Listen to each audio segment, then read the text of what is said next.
Welcome to Hoopsville, everybody, the show presented by D3Hoops.com from the WBCA NABC studios. Appreciate you tuning in. We apologize. Our original goal was to air this show on Sunday night. Due to flat-out exhaustion, to be completely honest, and a little bit of a worn-out voice, we postponed. We were going to go on Monday night, but again, exhaustion and the voice, which actually is not fully 100%, forced us to push off to Tuesday. We are releasing this show versus doing it live, mainly because most of the show is pre-recorded anyway. We hope you don't mind. Again, the voice is a little worn out, so bear with it. I did a lot more work than I expected to do in Salem. Every year in Salem, I do more and more work. I love doing it. Please don't get me wrong. This is not a complaint. But on the flip side of that, it was a little bit exhausting nonetheless. So we have 2 weeks to recover to get ready for Indianapolis. Quick note, we will not be doing any shows between now and Indianapolis. We have thought about it. We did it in 2013 with Atlanta. To be honest, I'm not really sure what content we did, though one of those shows was live in Atlanta on Thursday. The calendar doesn't allow that.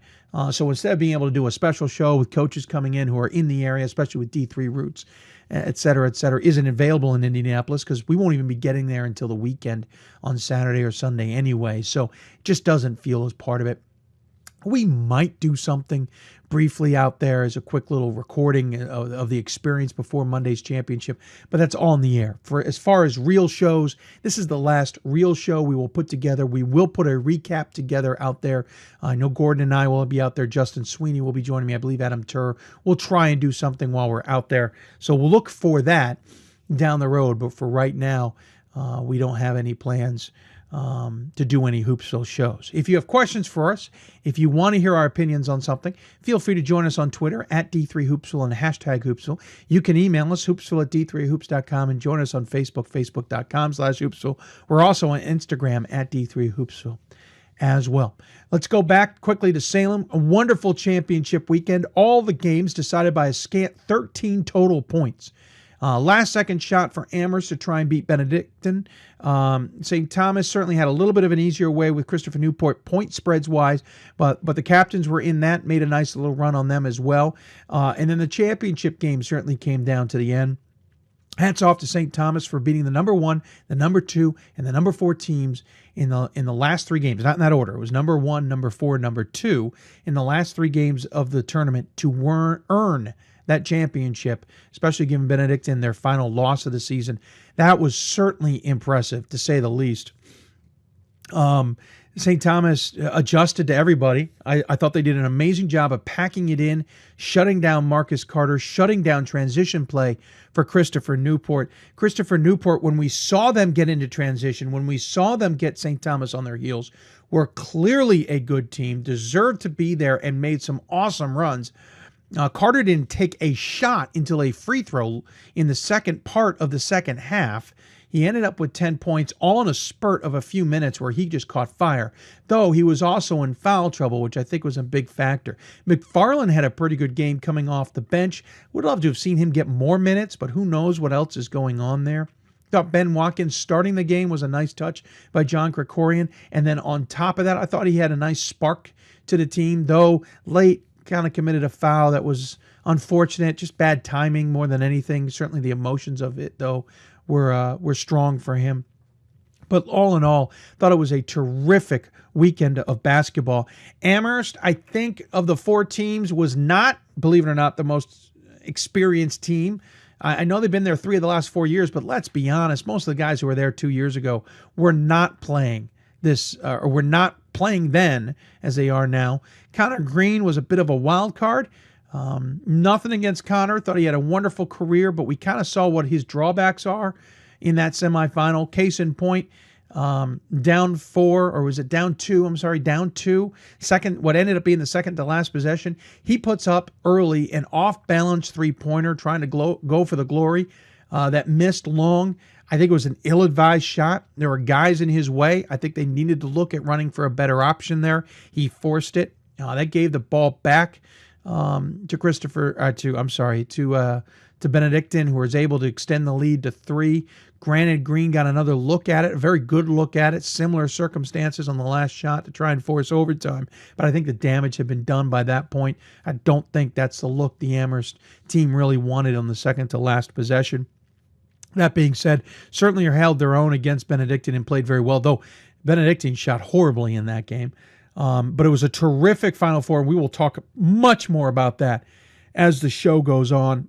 Still ahead on this show, we will hear from Keith Bunkenburg, head coach for Benedictine. We will hear from John Tower, head coach for St. Thomas. We will hear from Steve Fritz, former head coach for St. Thomas and current athletics director. And we'll hear from Ryan Scott for D3Hoops.com, his point of view. You won't hear from Pat Coleman. Hope you don't mind, but if you watched our post-game show, you can always go back and watch our post-game show and hear Pat's thoughts on it all. Then we will transition into women's basketball. Terrific set of games at Capital University. Amherst nearly knocked off Thomas More. It was a close game, single digits. Tight game after the third quarter, to be sure. Sydney Moss put the team on her back. We will talk more about that game coming up. We'll also talk about the Tufts game and their win over Wartburg. They held Wartburg scoreless for 12 minutes of the game to start. Unreal. But Wartburg came back in it. But coming up, we'll actually hear from Jeff Hans from Thomas More, and we'll hear from Carla Berube from Tufts women's basketball, all leading up to the championship game in Indianapolis at Bankers Life Fieldhouse, the same place that the Pacers play their NBA games, the same place the D1 championship and D2 championship will be. That's different than the men's experience in Atlanta, mainly because D1 men will play in the much bigger Georgia Dome. It didn't make much sense to have D1 and 2, or D2 and 3, I should say, in that building. They were able to go right next door to the Hawks facility, which made a much better decision. So we're looking forward to being on the same floor as a D1, but at the same time, a little bit different experience, but still having all three championships there. We'll hear from both coaches as they are leading up to that. We are looking forward to being there as well, etc. But that's all coming up in about 2 weeks' time or less, depending on when you're listening. Really, it's less already because we're putting this together on the air less than 2 weeks from that championship, but looking forward to being in Indianapolis for that all. Quickly want to go back to the men's all-star game, another terrific event. Fun to do it, though I'll freely admit when I'm calling that game, it is hard to pay attention to what's going on when I'm focusing on all the student athletes coming over for Q&As, but it was a fun game nonetheless.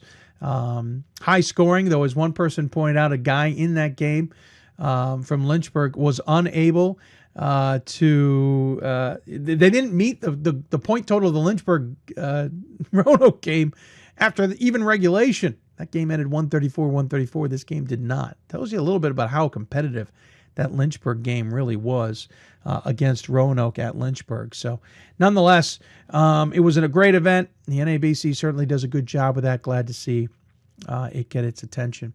Back to the championship game. I know it was on CBS Sports Network. I have it up on my DVR. I've watched a little bit of the beginning of it. I don't know if it did it justice or not, but it's at least nice to see it on network. Now, if CBS could figure out how to stream that game, we'd all appreciate it. They seem to be the only ones who don't understand streaming their events is a benefit. We all know that Watch ESPN, ESPN3 works pretty darn well. NBC likes to stream their events. I watch stuff on my computer through their streaming app all the darn time, and you can certainly do it on my mobile device. We know Fox and TNT, TBS, when everybody else seems to do it, CBS does not. Or at least it doesn't for this game. I know it does it for the D1 March Madness games, but it's not for the Division III game, and that's a shame. Hopefully it will pop up online for anybody who may have missed it and wants to watch it. Hopefully it gets re-aired on CBS Sports Network again. It did not last year, and that was certainly disappointing, but I'll keep my eye out, and should I see it, I'll certainly try to mention that on our Twitter account, again, at D3Hoopsville, and hashtag Hoopsville. Also, big news coming out just as we're putting this show together to be released on Tuesday. Roanoke head coach Page Moyer announcing he is stepping down, not retiring, stepping down from Roanoke College after 27 years at the helm. Over 400 wins for the man who led the Maroons, including in a tremendous season this year. They were picked to finish 10th or 11th in the Old Dominion Athletic Conference. Were leading the conference for a good part of the season in the mix. Just missed out on an NCAA tournament berth. It was just fun to watch. They were named Paige was named D3Hoops.com Coach of the Year for the South region for good reason. He's announced he's stepping down, going to move on to other things that tickle his fancy, whether it be administration or business or something, but still involved in basketball in some capacity. A big story that broke. Thus, we're getting this into the show as best as we can amongst everything else that we had booked. It certainly lengthens the show as well. But coming up, we will hear from Paige. He talks to me about the decision to retire and the opportunities ahead for him. Again, not retire, I should say, stepping down from Roanoke, and what those opportunities for him down the road will mean. That is coming up on this episode of Hoopsville as well. Again, a lot of good games to talk about. Don't want to kind of dive into them too much here in this pregame or this show intro.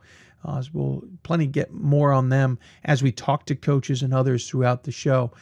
So we'll get going here. But if you do have questions for us when we're not on the air, at D3Hoopsville and hashtag Hoopsville, email us hoopsville at d3hoops.com and join us on Facebook, facebook.com/Hoopsville. At the end of the show, we'll talk about the new the new top 25 poll in men's basketball. Also we'll give a shout out to one of the schools who gave us a gift to put here in studio. Looking forward to doing that and others. So that's coming up at the end of the show after we're done with all the interviews. But first up, we'll cover the men's basketball. Keith Bunkenburg, we'll hear from him. Also hear from Steve Fritz from St. Thomas, along with John Tower from St. Thomas. We'll hear Ryan Scott's point of view on what happened in Salem. Then we'll switch gears. Adam Turer and Gordon Mann give us a recap of at least the Amherst Thomas More game. Then we'll hear from Thomas More coach Jeff Hans. Also hear from Tufts, I should say, Thomas Moore's head coach Jeff Hans, and then Tufts coach Carla Berube will join us. Then we will recap everything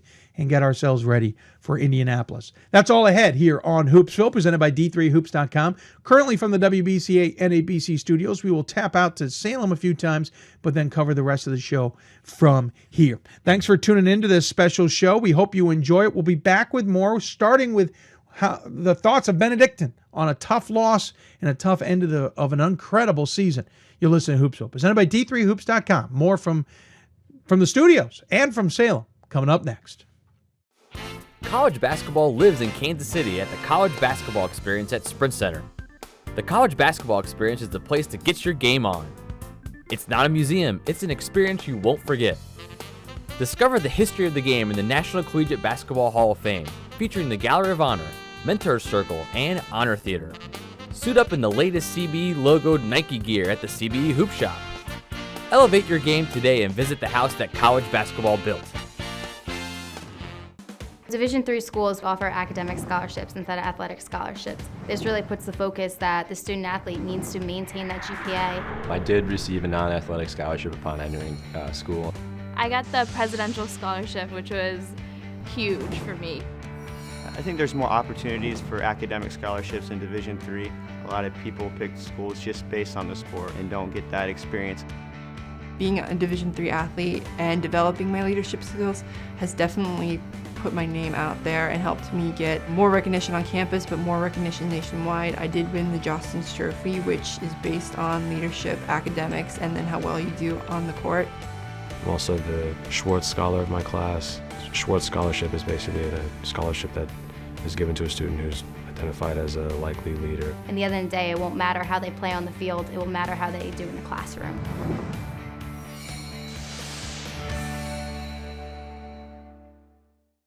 We've got more schools than Division I, more fans than Division II, and more upsets than March Madness. There's 800 programs with over 11,000 games leading to 2 national championships. And we've been covering it all for over a decade. From Eastern to Occidental, from Puget Sound to Piedmont, from Southwestern to the University of New England, and from Hope to Calvin. Nobody covers Division III basketball like we do. We're at D3Hoops.com at www.d3hoops.com. Welcome back to Hoopsville, everybody, from the WBCA NABC headquarters, of course, presented by D3Hoops.com. It seems like every time we try and do this, where we record a Hoopsville show, something happens and we got to adjust. We're adjusting now. We have an interviewer slotting in now because just as we were putting this show together here on Tuesday, big news out of the South region, big news out of the Old Dominion Athletic Conference. Paige Moyer, head coach for 27 years of the Roanoke Maroons, stepping down as head coach. It's certainly been a tremendous career. Don't want to waste any more time kind of setting it all up because he's on the Hoopsville hotline. So joining us there to talk about all this is Paige Moyer. Coach, welcome to Hoopsville, sir. Well, great to be with you, Dave. It was great to spend some time with you this past weekend down here in Salem. I appreciate you coming down here. Absolutely. I love coming down there. Obviously, big news in Division III because you're one of the stalwarts of Division III. Certainly one of the longer regimed head coaches, whatever you want to call it, certainly tenured, and certainly one of those who's so important with the men's basketball program with the NABC, the Final Four, et cetera. What ultimately led to this decision now? Well, 4 years ago, I had an opportunity to go to a different level to coach and thought about it long and hard, and something I probably would have taken, but I had two things on my plate then. My mother was still around. She was sick, and then I was in line to become the president of the National Association of Basketball Coaches, and I wanted to see that through. And last summer, I was done with being the president of ABC, and I figured I would just wanted to look at being at a different level. And I think part of it, I've been at one place for 27 years. That's a long time to be anywhere. And I've been so fortunate to have a place like Roanoke to call home for 27 years. It's been home. It always will be home. But, I just think I've hit an age where I want a new adventure, and I think I'm still young enough to go ahead and make a move and try something different. What is that different going to be? Do you have any idea? Do you have a sense? Yeah, I've talked about it a dozen people over this whole season that probably are key people in my career or people I know, and it could be in coaching, it could be in administration, it could be on the recruiting end of things. I'm first druthers. I'm going to see how I can stay in coach, and I think I've got two opportunities. One is a business opportunity totally outside of sports. The other one is in basketball, but it's not actually coaching, and those things can wait until after May. And I think I'm going to look at what coaching opportunities come my way at a different level. I don't think I'm not looking to coach in Division III. I think I couldn't have found a better state at Roanoke for that because I couldn't find a better place to be at than Roanoke. But I'm going to look and see what opportunities come across for me, and if I don't have anything by May 1st, I've got another opportunity I'm going to take that's not coaching. Well, it certainly is an interesting step. I have 27 years at Roanoke. Obviously, you guys had a tremendous season this year. On top of the conference, when you were picked to finish 10th or 11th, named D3Hoops.com South Region Coach of the Year as a result. Just missed out on an NCAA tournament opportunity. Did that make the success you had this season make it maybe just a little bit more difficult to make this decision? It made it easier and more difficult. I think it made it more difficult because I think, these were just great young men. And I've had a lot of great men and a lot of great teams play for me, but it was one of those unique teams that you don't get every single season where they just bonded together. They did what I asked them to do, and they did it very well. It made it easier because now I can go out with Roanoke College heading in the right direction. I mean, we're getting ready to move into one of the best facilities in Division II or Division III athletics in the Krager Center. It's fantastic. It's a game changer for Roanoke College. Along with that, I'm leaving whoever takes my place a very good team. They're going to have a chance to come in here and hopefully continue success that these guys started this past season. And I'm excited to be able to lead the program that way. It had been a real downer to lead the program last year, after a 10-win season or something like that. Now I can kind of walk out saying, hey, we got this thing where it needs to be. And Ed Green turned the program over to me 27 years ago in great shape. And I feel thankful that I can do the same thing for somebody else now. Well, it's interesting. You talk about the new place. I almost kind of wrote off the idea that you might retire. And I think when we talked to you earlier this season, you didn't seem to allude to the fact because you had this new place coming that you wanted to maybe play in that new place. Was that part of the temptation to stay? Yeah, that would have been. And I'm excited. I was excited. I'm excited about Roanoke. Roanoke's still my school, so I'm going to talk about it with excitement about the Krager Center for the program. But I knew most of this season that I think, hey, this is going to be and it was a great ride going through, but it's time for somebody else to take the helm of what we have here and hopefully take it to an even higher level. And the Krager Center is going to be a cool place, but I'm fine with not coaching in it. I feel good about it. I've been in the Bass Center forever, so this has been my home. Maybe they should rename it the Page Moyer Center or the Moyer Center, since your dad and yourself have had so much success, obviously, in coaching. 27 years, Paige, it's a long time to be with a school. Obviously, 428 wins is nothing to shake a stick at either. You've had an amazing career at Roanoke. when you look at what you want to do going forward, how much is it pulling what you've done at Roanoke, or are you really trying to do something new? Yes, I definitely am. And like I said, I want a new adventure, and it could be in coaching, but if it does, it's going to be as an assistant, supporting maybe a young coach. One of my real good friends in this world is a guy named Mike Gentry. He was a strength coach at Virginia Tech for 29 years during Frank Beamer's entire era. And me and Mike were talking in December when he's making a career move because they brought in a new staff. And he said, I think there are 3 phases to a career, and one is you learn your craft. You try to become the best at it you possibly can. Then there's the middle section, which is the long section where you practice your craft. And there's the third where you wind it down, but you're trying to mentor and you're trying to help what you did improve and help young people get into it and do it the right way.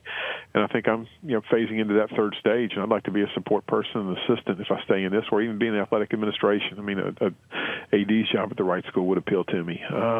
But we'll see where it leads. I want to go to the Final Four without a job, and that way people know I'm serious. Because I can't tell you the last couple of years when I've talked to people about certain opportunities, it's man, you're never going to leave there. You're never going to. Well, you know what? It was time for me to leave, and I am. And I'm excited about being able to leave it the way we did. But I'm looking for a new adventure. You're basically setting it up to call everybody's bluff. In other words, well, I've called it.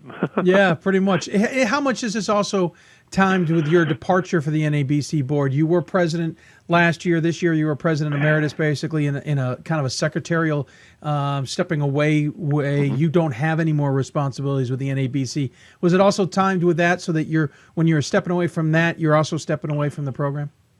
Yeah, it did. I mean, like I said, 4 years ago, I was offered a really good opportunity at a Division I school that I kind of like to take that, but I wasn't going to do it because of the NABC position that I had, and I wanted to see that all the way through. And that opportunity is not out there right now like it was, but I'm anxious to see. One thing about being on the board and coming from Division I to Division III, I'm still pretty well networked into that level. Yeah. I run my camps with Del Curry, and we were teammates at Virginia Tech, and I was talking to him for about an hour on Sunday, and he said, "Man, you sure?" And I said, "Man, I've been sure. You know that." And he assured me that he'd get Stephen to make the first call for me, my old camper. Well, you got some good connections there for sure. I mean, you do have connections. You and I have talked a number of times, and you've been more than helpful with Hoopsville, especially, and even getting Del Curry on this show in the past. And we know you've done a lot. Will you suspect then you'll be leaving the Roanoke area? If we come back to Salem for a Final Four, are we not going to see Mr. Page Moyer sitting in the sidelines? Well, it's hard to tell. I'll see where I end up.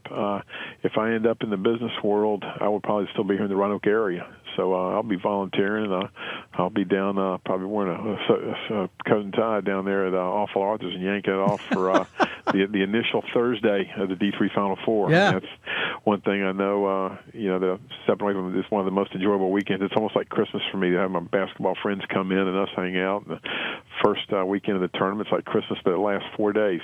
And, that's a great memory for me, and we'll just see where I land next year. But hopefully, at worst, I'll be able to come in for a day or so. And, of course, I'm going to follow Division III like nobody else. I'm a fan of Division III.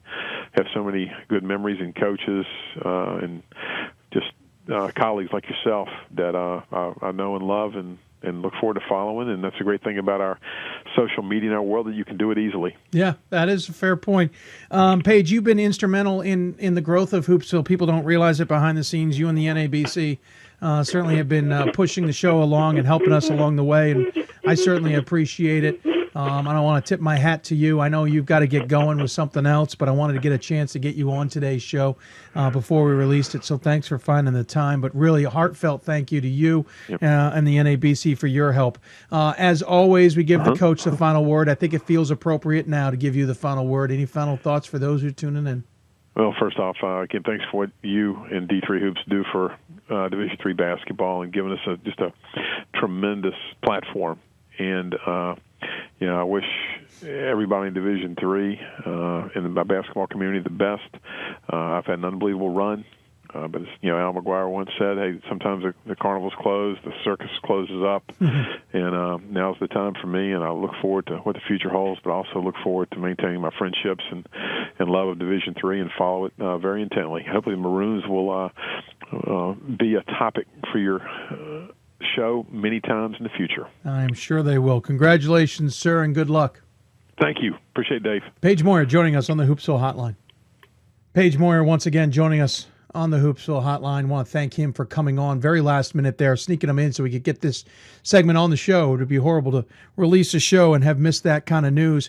I really mean that Paige has been a major part of this show. Charlie Brock, Bill Raleigh, Mark, I knew I was going to forget names, and I'm sorry, but Mike McGrath, Dan Priest, Gary Stewart at Stevenson, but Paige Moyer especially. Really big supporters of this show, have found ways to get it to work for us, and they've been instrumental. So to have Paige sign off is bittersweet. He's been a wonderful asset.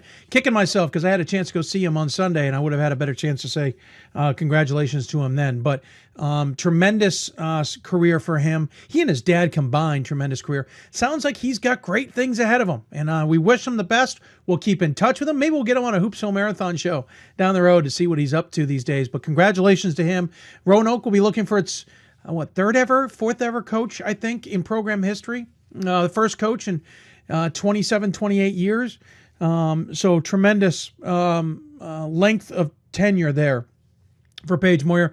As he said, opening up the brand new center. It's going to be a wonderful place for basketball in Division III. Looking forward to that. I'm going to miss him, though. Going to miss Paige in Division III. I'm going to miss my chats with him while he's involved. I'm not going to miss chatting with him because I know I'll do that, but I'm going to miss his involvement in everything. With that, we'll go back to what we originally scheduled for this show. Coming up next, we will talk to, we'll talk about the men's Final Four, and we'll hear from Keith Bunkenberg. You're listening to Hoopsville, presented by D3Hoops.com from the WBCA, and most importantly, after that interview, the NABC Hoopsville Studios. Back with more after this.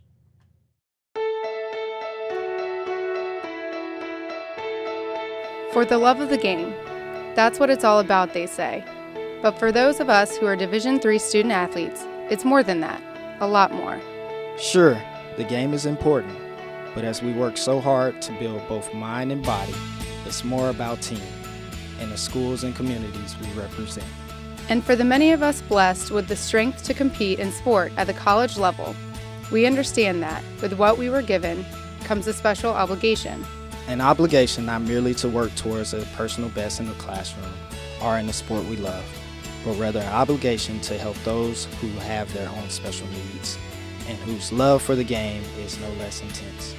That is why NCAA Division III teamed up with Special Olympics. For Special Olympics athletes, victory belongs not only to those who first cross the line, but to all of those who compete and endure. They are challenged in ways we cannot imagine. They are survivors who test themselves harder and with greater joy than we will ever know. Since August of 2011, we and others from Division III campus communities have volunteered more than 250,000 hours, time away from the classroom and practice field, reaching across the country to coach and mentor Special Olympics athletes.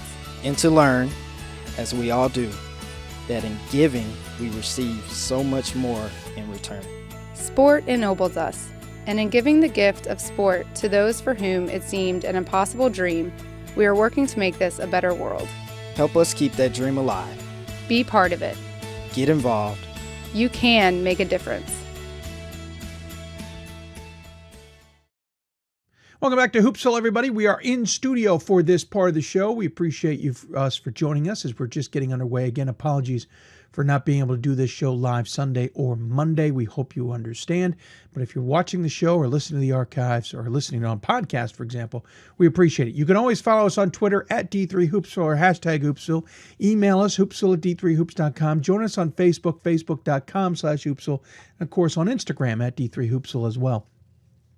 In 2013, quick note, we kind of kept doing shows all the way up to the championship. To be honest, not sure how we had any content to do that.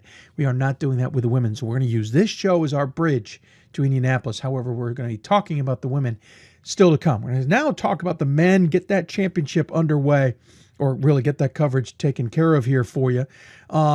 Great game, as we mentioned at the top of the show, between St. Thomas and Benedictine. Benedictine finally kind of ran into their match, as it were. They had faced a number of good teams with good size inside and good shooters outside and figured out a way to still dominate, especially dominating on the boards. The difference was they couldn't dominate on the boards this time. They actually lost the rebounding battle. Only the second time this season that they lost the rebounding battle. And so Luke Johnson and others were kind of maybe a little bit more exposed, didn't have second chance opportunities, etc. You saw defensive switches, especially between Reynolds and Johnson, guarding Montero and Sorella on the inside. I thought Sorella had a much better experience against Reynolds, which I was a little surprised by how well Reynolds had played against Connor Green the night before against Amherst. And you saw Johnson get removed a lot of times. If he was guarding Sorella or he was guarding Montero, they would pull him out of the paint or pull him to the other side. They'd run the offense on the other end, so Johnson couldn't be a major factor. When Johnson was able to come over on help defense in the post, or the primary defender on the post, he did a really good job and would get help when needed.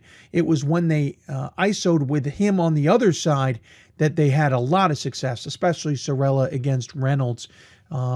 There was one time, though, I remember Sorella took Johnson on the dribble, though it resulted in one of the more acrobatic shots when Johnson got up and threw a hip check. So Benedictine kind of, certainly was challenged in this one.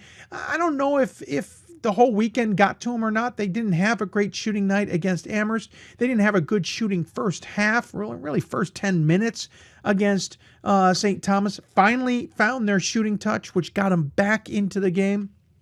Johnson had a monster dunk late in the game that got them to a point where they were on a nice run, but it was immediately responded to by the Tommies. If that is not immediate, if there's a stop on the other end, a turnover or a missed shot, or another rebound for Benedictine, and they can come down the floor, I think that changes the tempo of the game. But Johnson's fast break, one-handed slam on Sorella, which was spectacular, was immediately matched by the Tommies, and that made a big difference. I also thought a big turning point late in the game, 2-possession ball game, 6-point game after a couple free throws, or at least one free throw, I believe, by Schaefer.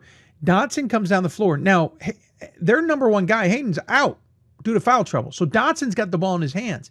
And Dotson makes what I think is a rookie mistake for a senior. He drives the paint for two. Remember, they had started with 14.4 seconds on the clock.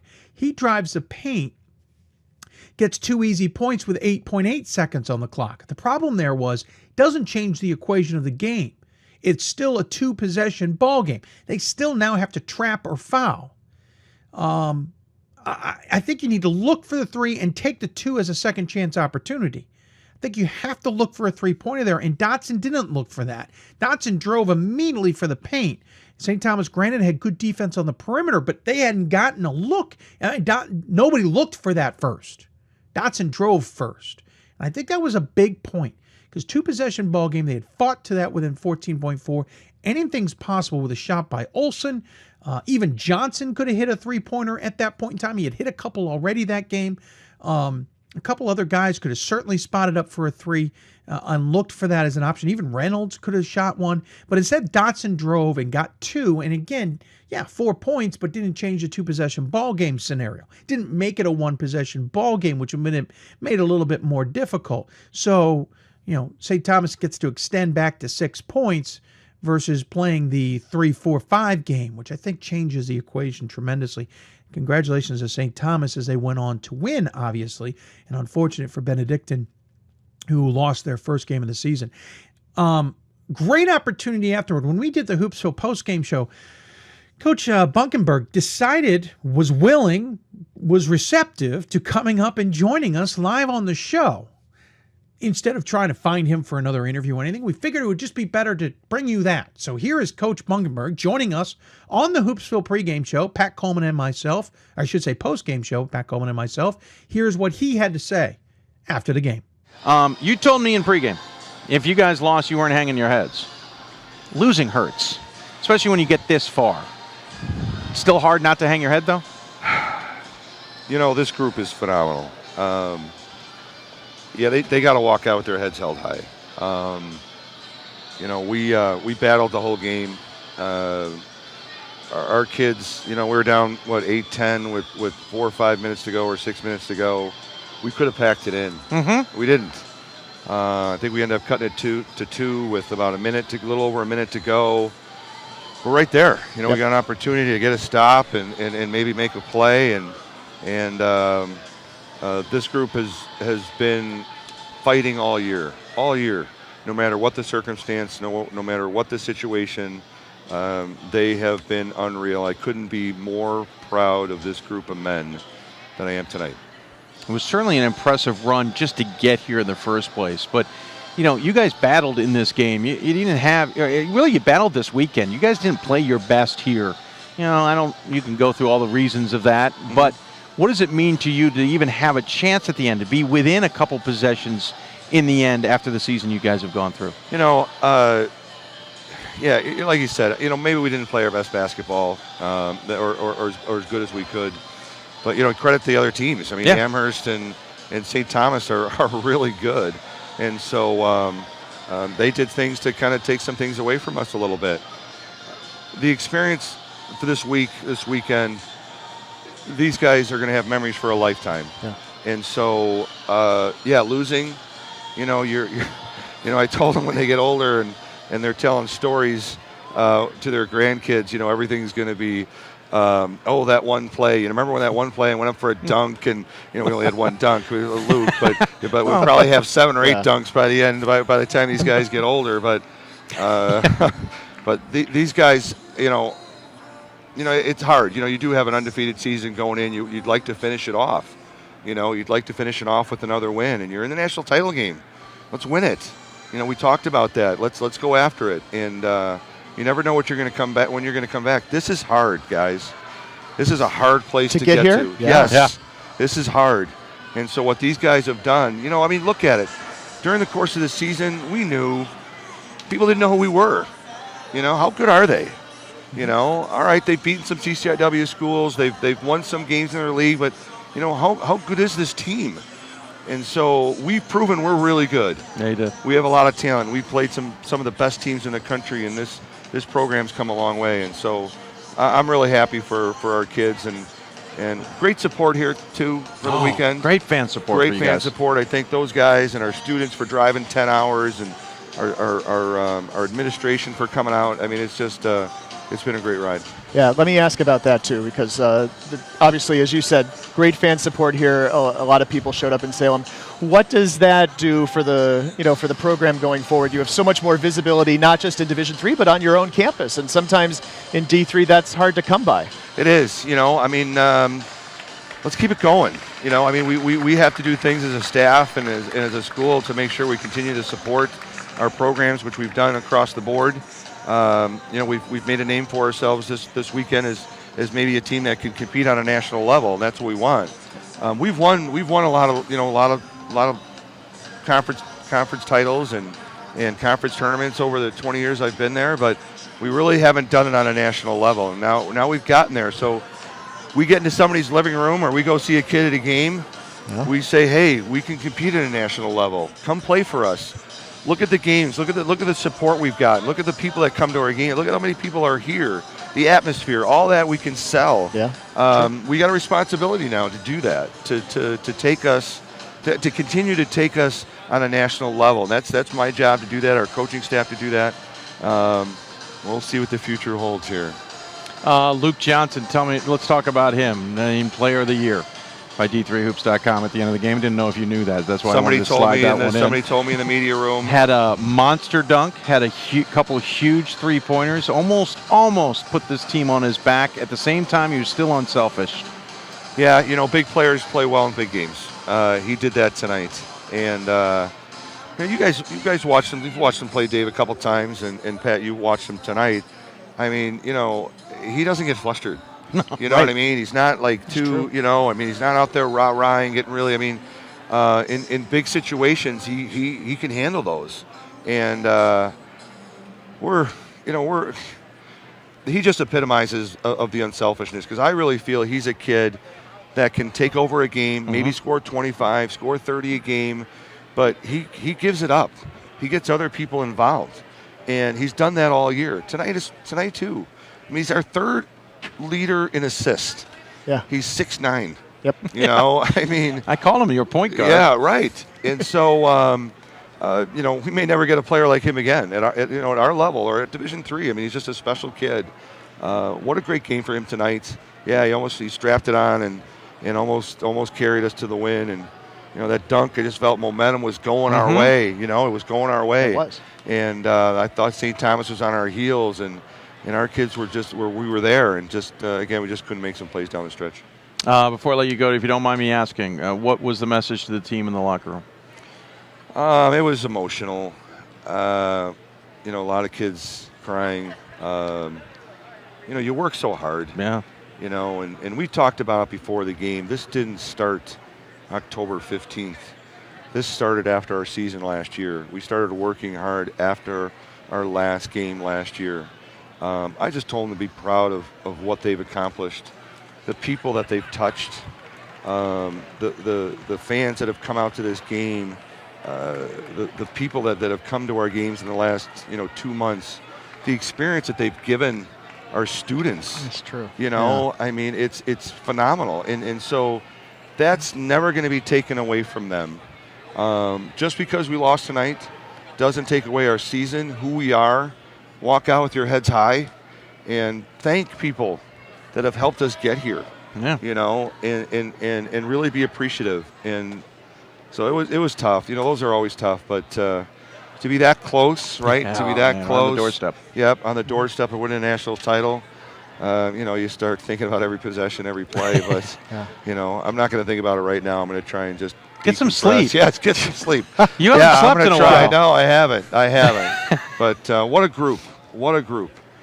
Talent, unselfish, just wanted to win, and it was really fun to coach them, and I'm privileged to have those guys part of our program. As always, I always give the final word to the guest. I don't know if you have any final thoughts left after that one, but I do leave you the door. Well, thanks to you guys. Really appreciate, again, what you guys have done. Thanks to our school, our administration, our staff, our students, all the people that have supported us throughout the year. Hopefully they'll come out and continue to support us. Hope we can continue to have a really good product. Our coaching staff, Matt Jones, Frank Janzak, Joe Fano, what a great job they did. I mean, as a staff, we really feel that we had a special group, and we wanted to put them in a position to have success, and they did that, and a big part of who we are and what we do. So really proud of our team, proud of our kids. I hope they walk out of here really proud of what they've done, and it's going to hurt for a little bit. But they're a phenomenal group, and I'm just really appreciative of those kids. Again, thanks to Keith Bungenberg for joining us. I'd say 15, 20 minutes after the game. Certainly appreciate him doing that. He was very gracious in doing so. No, you didn't hear the last word. We jokingly threw that to him, but after having a little bit of a joke about who is retiring, I apparently had called his career done if you'd been watching the post-game show. But nonetheless, thanks to Coach for joining us. Hats off to Benedictine. Again, tremendous season. You go all the way to the championship game undefeated. Hats off. The last team to do that was 98, Wisconsin-Platteville. Now, they went on to win the championship, but that was the last time an undefeated team even got to the title game. The furthest before that was 99, when Connecticut College got to the semifinals undefeated and lost. And the furthest, most recent, was 09, when St. Thomas lost in the round of 8 to Wash U, who's on the second run of their two championships back to back. So just to get there, beat 5 CCIW teams, get through the conference unscathed, and by the way, winning a lot of those games pretty big, and then get through the NCAA tournament. Granted, one less game than everybody else, but that's neither here nor there. But they got through some darn good teams to do it. They beat a good Amherst team to get to the title game and just ran out of gas against St. Thomas. Congratulations to Benedictine. They lose a bit next year. They lose Hayden, for example. They lose Johnson. They'll lose some other pieces. I think they lose Reynolds as well. They got some other pieces, though. They're going to stay competitive. I don't see them going undefeated next year. I think they'll be a little bit more exposed. Johnson, it's going to take 2 guys to replace Johnson. I think some of the talent coming off the bench needs to gain a little bit more experience and maybe hone up on some of their skills. Charlton, for example, is a good threat from outside, though he'll probably start more games than he won't, etc. So really looking forward to seeing how this all plays out for Benedictine, but they're certainly in the mix now. Who knows how much this changes recruiting for them as well. But congratulations on a terrific run. Their point guard comes back next year. That will be important. So looking forward to seeing how this all plays out for Benedictine. When we come back, we'll go to Salem basically for the next few segments. We'll hear from St. Thomas head coach John Turer. We'll also hear from the former head coach and AD Steve Fritz, and we'll hear from Ryan Scott, who joined us there in D3 at Salem for D3Hoops.com. The order is going to be Fritz, Turer, Scott, and that's all coming up on Hoopsville. And then we'll still talk women's basketball. That's all ahead. You're watching Hoopsville, presented by D3Hoops.com. We're currently from the WBCA and NABC studios, but we'll head out to Salem for pre-tape stuff after the break. You're watching Hoopsville. Back with more in a moment. I'm a Division III student athlete, and I know how powerful words can be. The term gay doesn't mean stupid, lame, or less than. So I pledge to speak up if I hear the term gay used in a derogatory way or any other homophobic terms. If you can play in Division III. I'm a Division III student athlete, and my teammates unconditionally accepted me as part of their family. So now I pledge to do the same for others. If you can play in Division III. I'm a current Division III student athlete, and I remember how intimidating the first year of college can be. So if you're a first-year student athlete and nervous about coming out as LGBTQ, I pledge to stand by your side as your ally. If you can play Division III. I'm a Division III student athlete, and I believe student athletes can help break down the barriers of exclusion. I pledge to support and encourage my teammates to support my campus's LGBTQ student group by volunteering and participating in events. If you can play in Division III. I'm a Division III student athlete, and I believe that everyone should be educated on LGBTQ issues. I pledge to work with my athletic department and my campus to foster dialogue and create a community of support, respect, and pride. If you can play in Division III. We are Division III student athletes, and you can be too. If you can play in Division III.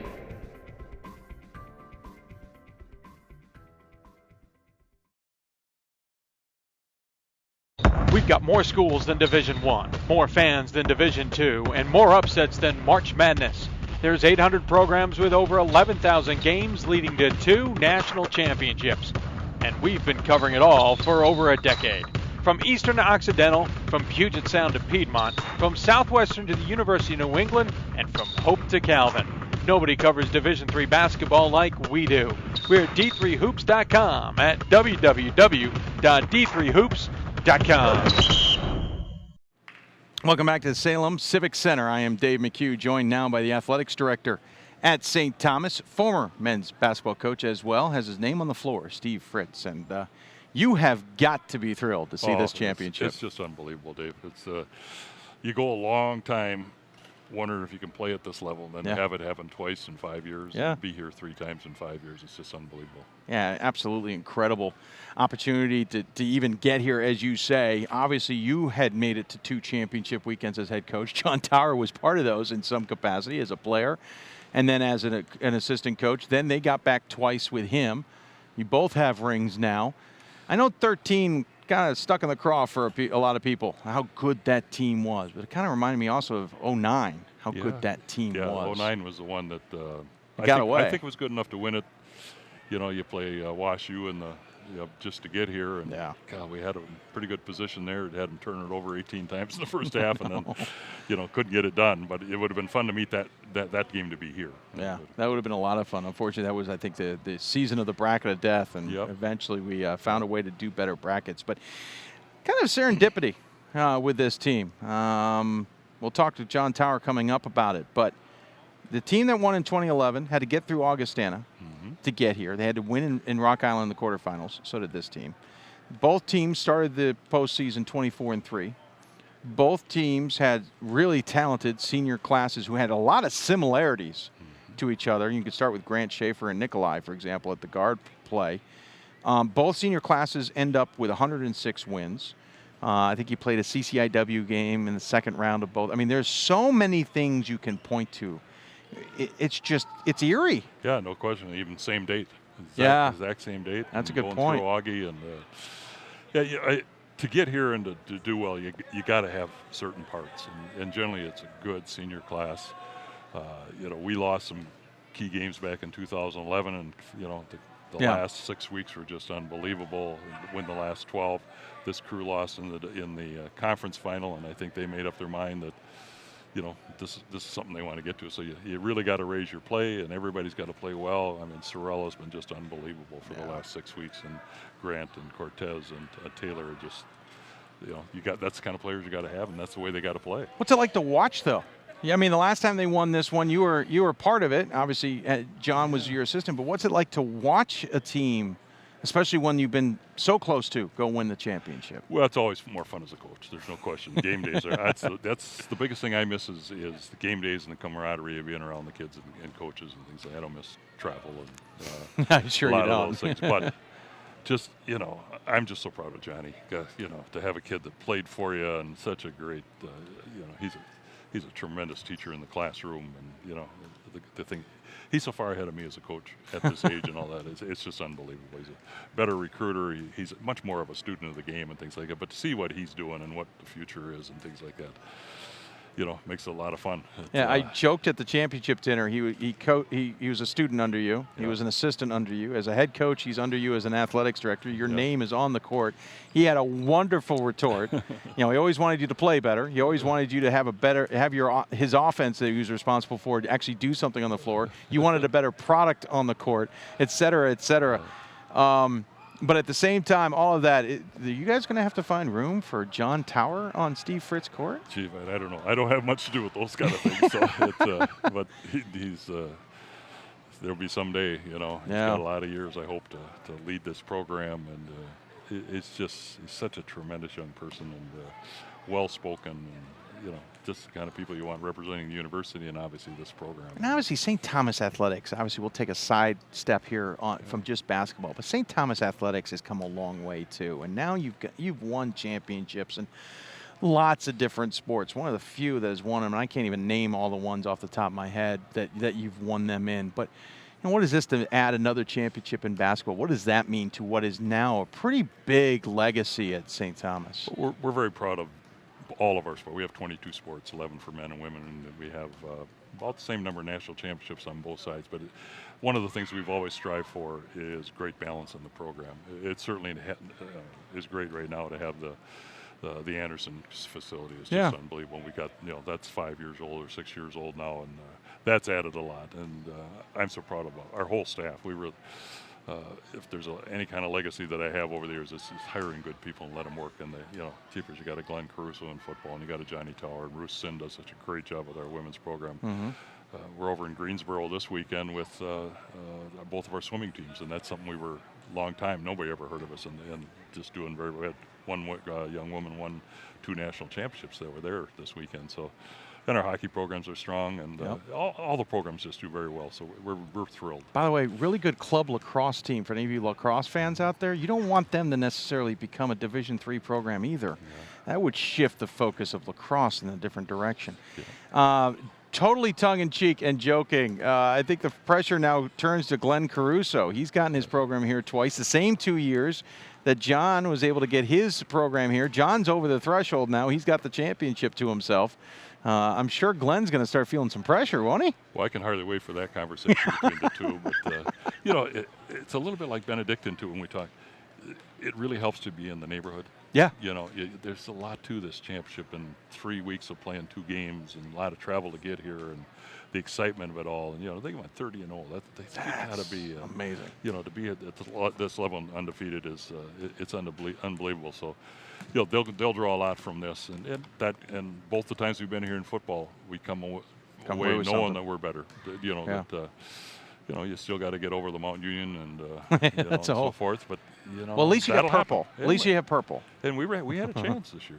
If we'd have got the next touchdown when we were up 14-0, who knows? But you learn a lot from them. That's who you want to be like, and you get enough chances at it, it's going to happen. So I don't have any doubt Glenn will get that done too. Was there any point in the game that you thought, yeah, we've got this, or was it right at the buzzer? It was about 2.5 minutes left. Oh, really? Well, there was a little bit of a run going then. Yeah, we talk about, well, that's true too. We always talk about possessions. So yes. When we were up, we kept it at 2 possessions. Yep. Except for when the kid had the dunk and we came right back off of it. And then we made enough free throws to keep it at 3 possessions. And that's hard to overcome when you get under a minute. Yeah.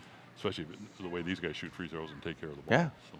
Hey, you joked with me. You guys played really good free throw defense in this weekend. That's the interesting thing. It's we had it happen in, I guess it must have been 2010. We were building our facility and weren't at home, but we had a couple games that season too that teams had us, but they just couldn't make free throws. Yeah. And both of these teams, as good as they are, really suffered at the line. And when you're talking about winning by 4 last night, maybe 7 with the last second shot, and then tonight too. It's, those free throws can keep those possessions a lot closer. You're absolutely right. But, you can't do much about that, but that's the way the game is.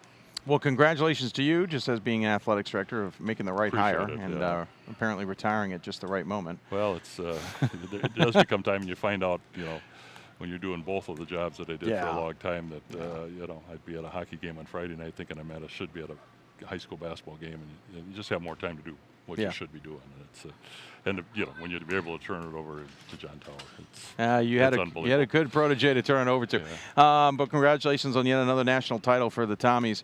As always, I don't know if you remember, I always give the final word to the guest. Any final thoughts you want to share with those tuning in? Well, we just have a great appreciation for everything that's gone on here, and we appreciate all that you do too. With it's great for Division III. It's the support that you give and things, but we just have a great appreciation that we were here and able to win it again. Yeah. It's unbelievable. Yeah, it's an amazing run. Congratulations to you. Thanks so much. Enjoy Dave. this one. Shall He is do. Steve Fritz. When we come back, we'll talk to the head coach, John Tower of the St. Thomas Tommies, about the national championship. You're listening to Hoopsville from Salem for now. Back after this. Division III allows you to be able to give yourself to other things. Not even just participate in them, but really get involved with them if you want to. There's a lot of interaction. It's not just sitting back, taking notes. You're actually doing hands-on things and better preparing yourself for your major. Choosing a Division III school, I've had the opportunity to develop my leadership skills and to be more involved on campus. Division III in athletics, affords students the opportunity not only to participate in intercollegiate athletics at a competitive level, but also gives them the opportunity to, engage in the other interests in their campus and in their lives outside of that sport and outside of the academics on the campus. And to have opportunity to have time to join clubs and being able to play basketball, it allows you to just be able to do everything you want to do. I wouldn't change it for the world.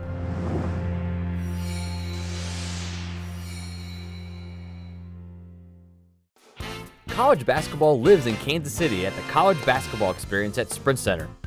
The College Basketball Experience is the place to get your game on. It's not a museum, it's an experience you won't forget. Discover the history of the game in the National Collegiate Basketball Hall of Fame, featuring the Gallery of Honor, Mentor Circle, and Honor Theater. Suit up in the latest CBE logoed Nike gear at the CBE Hoop Shop. Elevate your game today and visit the house that college basketball built.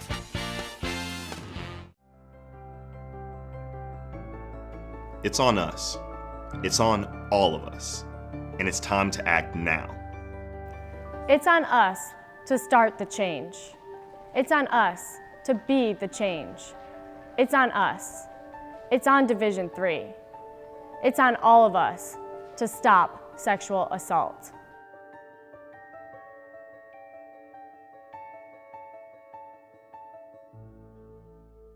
Welcome back to Hoopsville, obviously here in Salem on our post-game set. Obviously, we're watching this on Sunday. We're on Saturday time still here. I am now joined by John Tower, the champion head coach of the St. Thomas Tommies. You had to beat number 1, number 4, and number 2 to pull this off. Congratulations. Thank you. The road is never easy, and to beat 3 teams of that caliber and really go back. Whitman, who was number, I think, 11, but had just beaten number 3 Wittenworth, and Elmhurst, who was as high as 2nd in the country. I mean, I look at the road that we had and starting with Central, and I don't think it could have been much tougher. It's always difficult and an arduous journey, but just incredibly gratifying to see our players, our seniors, and everybody who's dedicated themselves to this season and win tough game after tough game. I think those last 3 teams came into those games with a record of 90-2. Yeah. And to win 3 straight games against teams with a collective 90-2 record is pretty. It's a little weird. It's a little scary. It's a little crazy. That's what it is. I don't know if you could face 3 teams with much better records, quite frankly. No, it's almost impossible. You guys had an incredible ability to not only kind of take apart Christopher Newport. I don't know if you were standing next to me when John Krikorian this morning, again Saturday, said something to the effect of, we knew what our flaws were, and I'm watching them expose our flaws, and just knew there was just no way. And then against Benedictine, you were able to expose some of their flaws as well. You're only one of 2 teams to out-rebound them this season.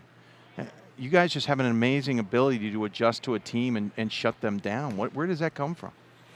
Well, I mean, I think 2 things. Number one, I'm biased, but the best staff in the country. You know, we don't have any full-time assistants. Most schools do. We don't. Mike Keating, who runs our defense and schemes, I think, as well as anybody. He's an incredibly young coach.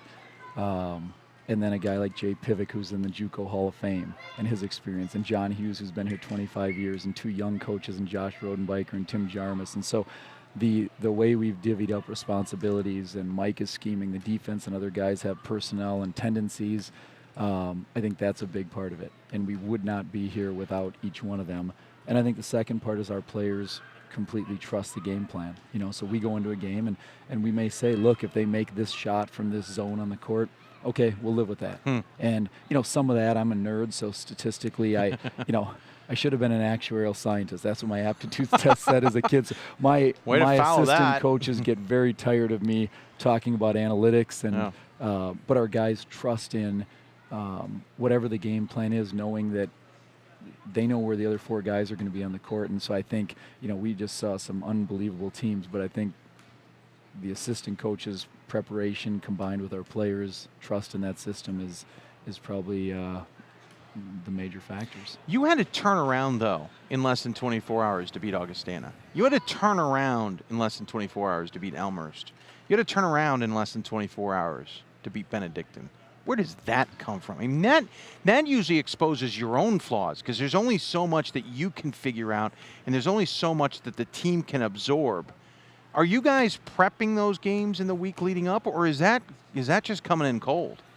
Oh, well, we're prepping some in advance, and that is difficult because you've got your game on Friday is absolutely your foremost focus. But again, our assistant coaches, I didn't think much about Benedictine or Amherst going into this weekend. I was focused on what are we doing against Christopher Newport, but Mike Keating was absolutely thinking about it.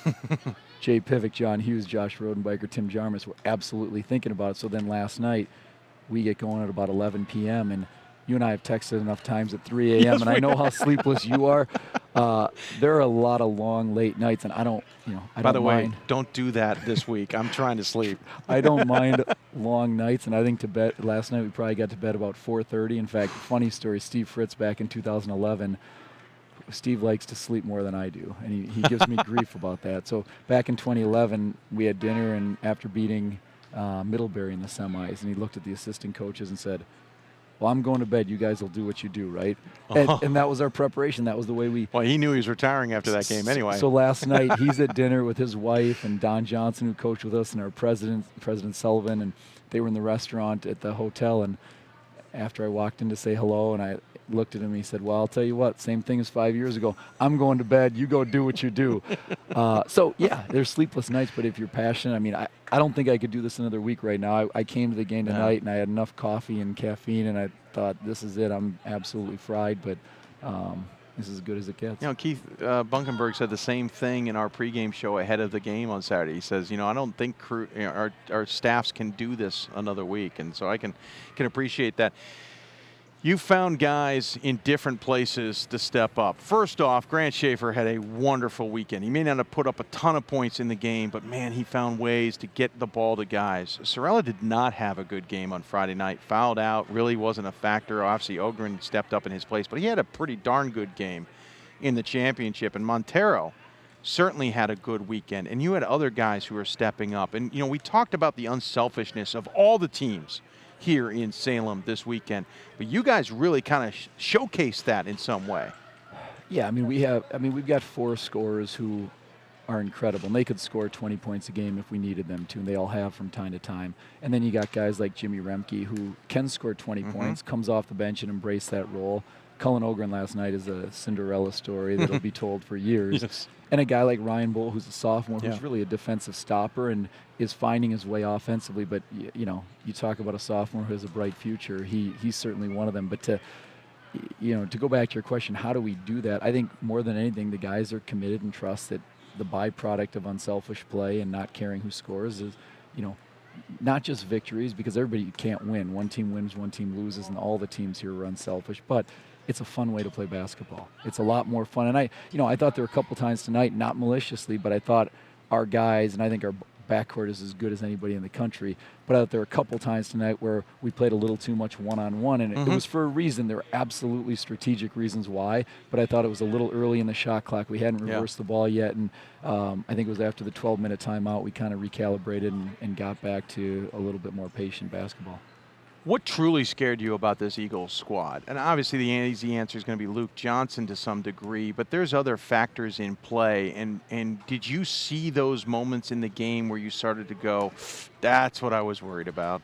Well, there's no question. He's as good a player as there is in the country. I'm sure he'll be a first-team All-American. You talk about he was a first-team All-American, a guy player who of the can year. Score, who can rebound, who can pass. His passing, I think he has over 100 assists for the season. Third on the team. Unbelievable. But more than anything, their rebounding stats. Their rebounding stats are downright frightening. They average 47 a game to 32 for the opponents. I've never in my life seen a 15 differential. We're thrilled if we have a 5 differential for a season. 10 is leading the country, and they're 15. It's so many standard deviations above the mean for any year that I've seen. So we talked to our guys about, and I told them before the game, I said, listen, I can't guarantee this, but I'm pretty darn certain if we out-rebound them, we'll win the game. And there are a lot of factors that go into that, shooting percentage, et cetera, but we out-rebounded them 36-32, and what they've done to teams, I've seen them out-rebound good teams by 25, 28 rebounds in a game. Amherst 20 last night. Yeah, and there was a point tonight where I think we were up 14-9, and 7 of their 9 points were on second shots. I was about to lose my mind, but I have to say, I don't think our guys weren't boxing out. I don't think they weren't trying. That's how diligent Benedictine is on the glass. I asked Keith before the game, there's no secrets. We know what they're really good at, and they're balancing scoring and a lot of other good things, but I asked him before the game, how do you get all your guys to rebound like maniacs every single play? And he wasn't going to give me the special sauce, but Not yet. That is a credit to their coaching staff to get kids to play that hard on every single shot. Was there a moment late? They made about 6.5 minutes left. I said on air, they've got to make this run now. They've got to do it now. You can't let the clock go any further, and they did. They came at you guys hard with a quick run, including a dunk in part of that run by Johnson that just brought their fans, may have blown the roof off the building with their fans. And you guys, though, immediately responded to that dunk with a score. You put the brakes on. But was there a point in there you were worried this is about to get out of our control? Well, yeah, my assistants always make fun of me because I never use timeouts, and they're always pulling on my short. You had a lot of timeouts left at the end of the game. Yes, and they're like, you may want to use one here. And the lead, I think we were at the line up 12, and we missed the 2 free throws. Yeah. And boom, they came down and cut it to 10, and then it went to 8, and then it gradually, all of a sudden, it's down to 2 after a turnover.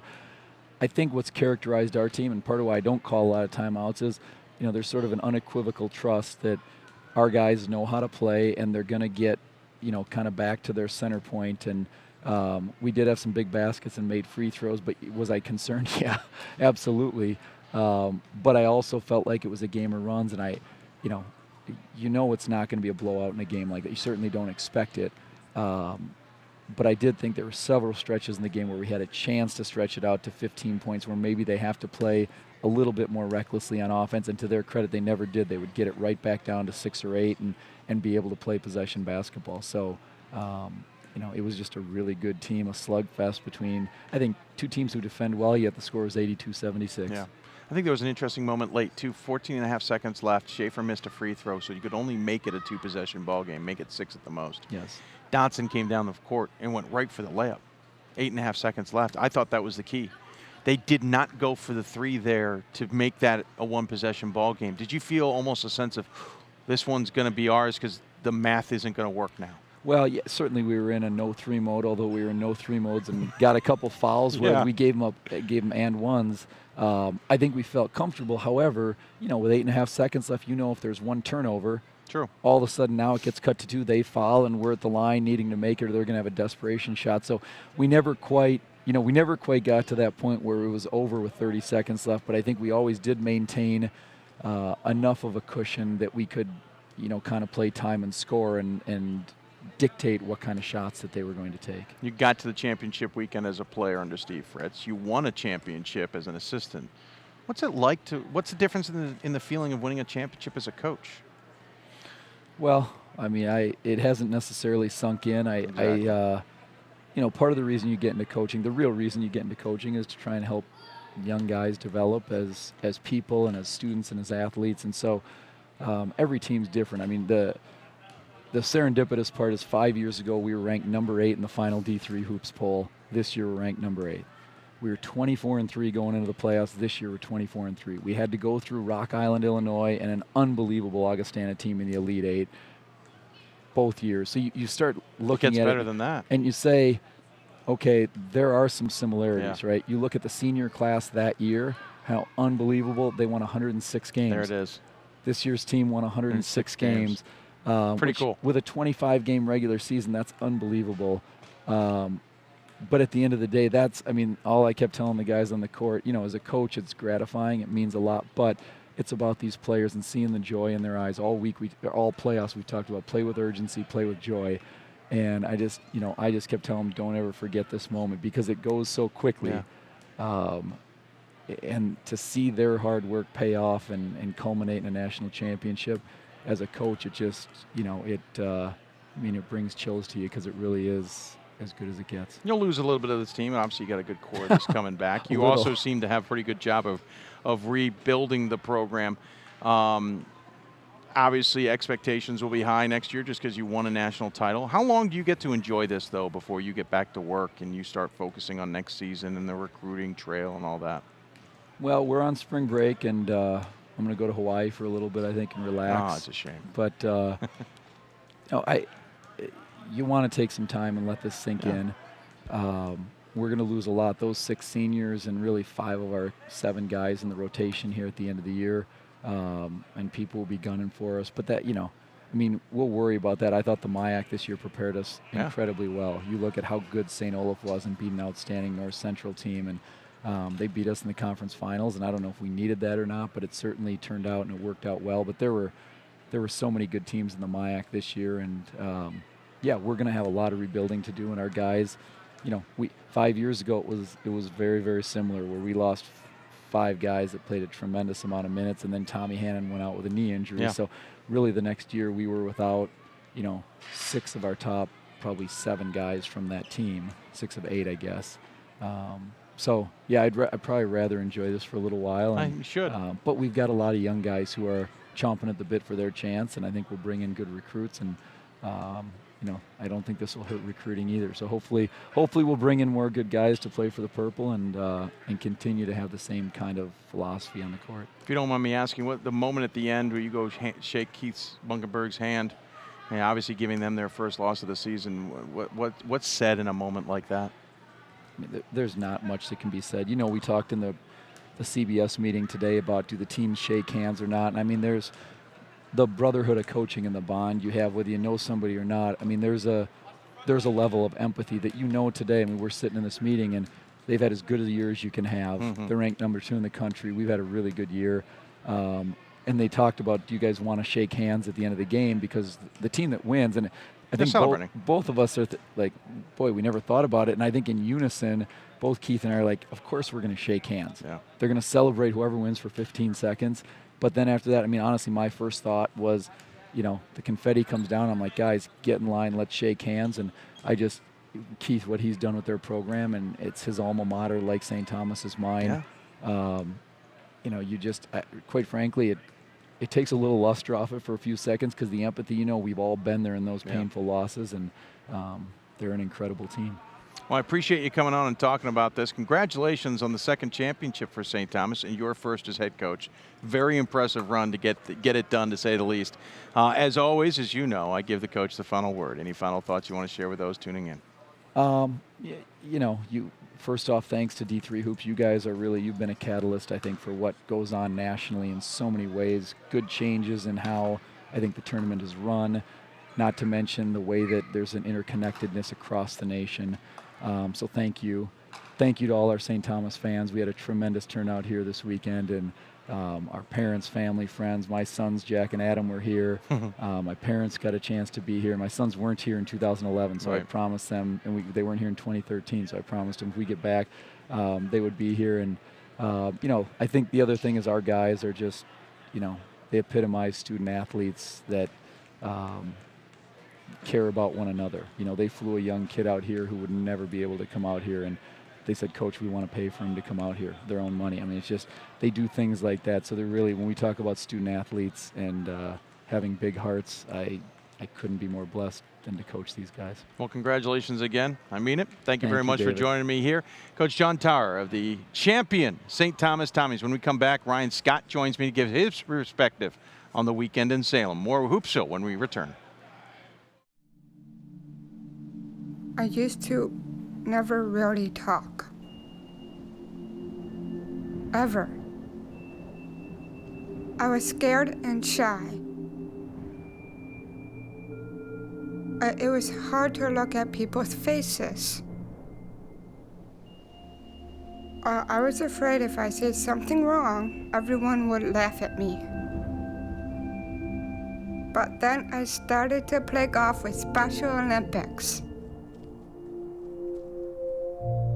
I made friends and won lots of gold medals.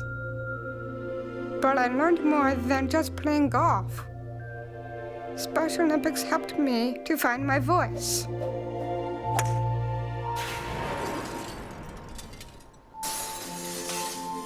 And now everyone else is speechless. We've got more schools than Division I, more fans than Division II, and more upsets than March Madness. There's 800 programs with over 11,000 games leading to 2 national championships. And we've been covering it all for over a decade. From Eastern to Occidental, from Puget Sound to Piedmont, from Southwestern to the University of New England, and from Hope to Calvin. Nobody covers Division III basketball like we do. We're at d3hoops.com at www.d3hoops.com.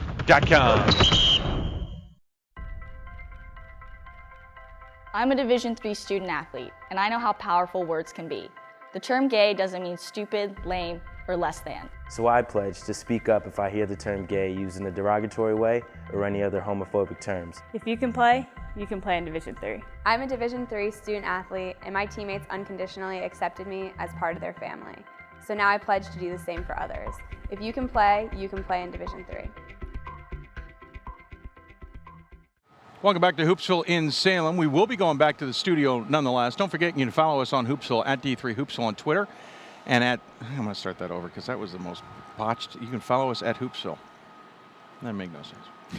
3, 2, 1. Welcome back to Hoopsville here in Salem. We will be going back to the WBCA NABC studios soon enough, but we've got one more segment here. Don't forget, follow us on Twitter at D3 Hoopsville and hashtag Hoopsville. Email us, hoopsville at d3hoops.com. Join us on Facebook, facebook.com/Hoopsville should you have any questions. I am now joined by Ryan Scott, who made his first trip to Salem. First and foremost, we'll get to the experience eventually, but first and foremost, what a championship game. That was more than we could have ever hoped for. Mm-hmm. 2 great teams. You didn't know what was going to happen. I think I told you beforehand. I said it's either going to be a close one or St. Thomas is going to win by a lot, and it was a close one, and that's what we wanted. Yeah. It came down to the end. Early on, though, I got a little worried. Benedictine, again, could not hit shots. They were shooting poorly. Beginning of the second half, that lead started expanding. It's the biggest deficit they've seen all season at 12. I'll admit, I was getting a little nervous right about then. Well, that's what we see from St. Thomas all the time, right? Yeah. That they wear teams down because they don't make any mistakes. Yeah. And you get, 10 minutes left in the game and they're up by 10 and, teams lose by 20 because St. Thomas doesn't give those leads back. Yeah. And they gave the lead back. They weren't, they were making a few mistakes, but Benedictine played so well. and they stayed in it. And I've never seen a team do that against St. Thomas. And almost like St. Thomas didn't give the lead back as much as Benedictine just took the deficit away. They made a nice little run starting at about 6:30 left in the game. Climaxed with one heck of a dunk from Johnson. I'm convinced Sorella was going up thinking that was a layup. I don't know if he didn't think Johnson could dunk left-handed. I don't know what, but he looked like he was going for a layup, and Johnson just slammed it home, and this place practically came unglued. Yeah, I mean, that was what we wanted to see from Benedictine the whole game, right? Yeah. Because it was a steal from Blazik, who just had a great weekend. Yeah.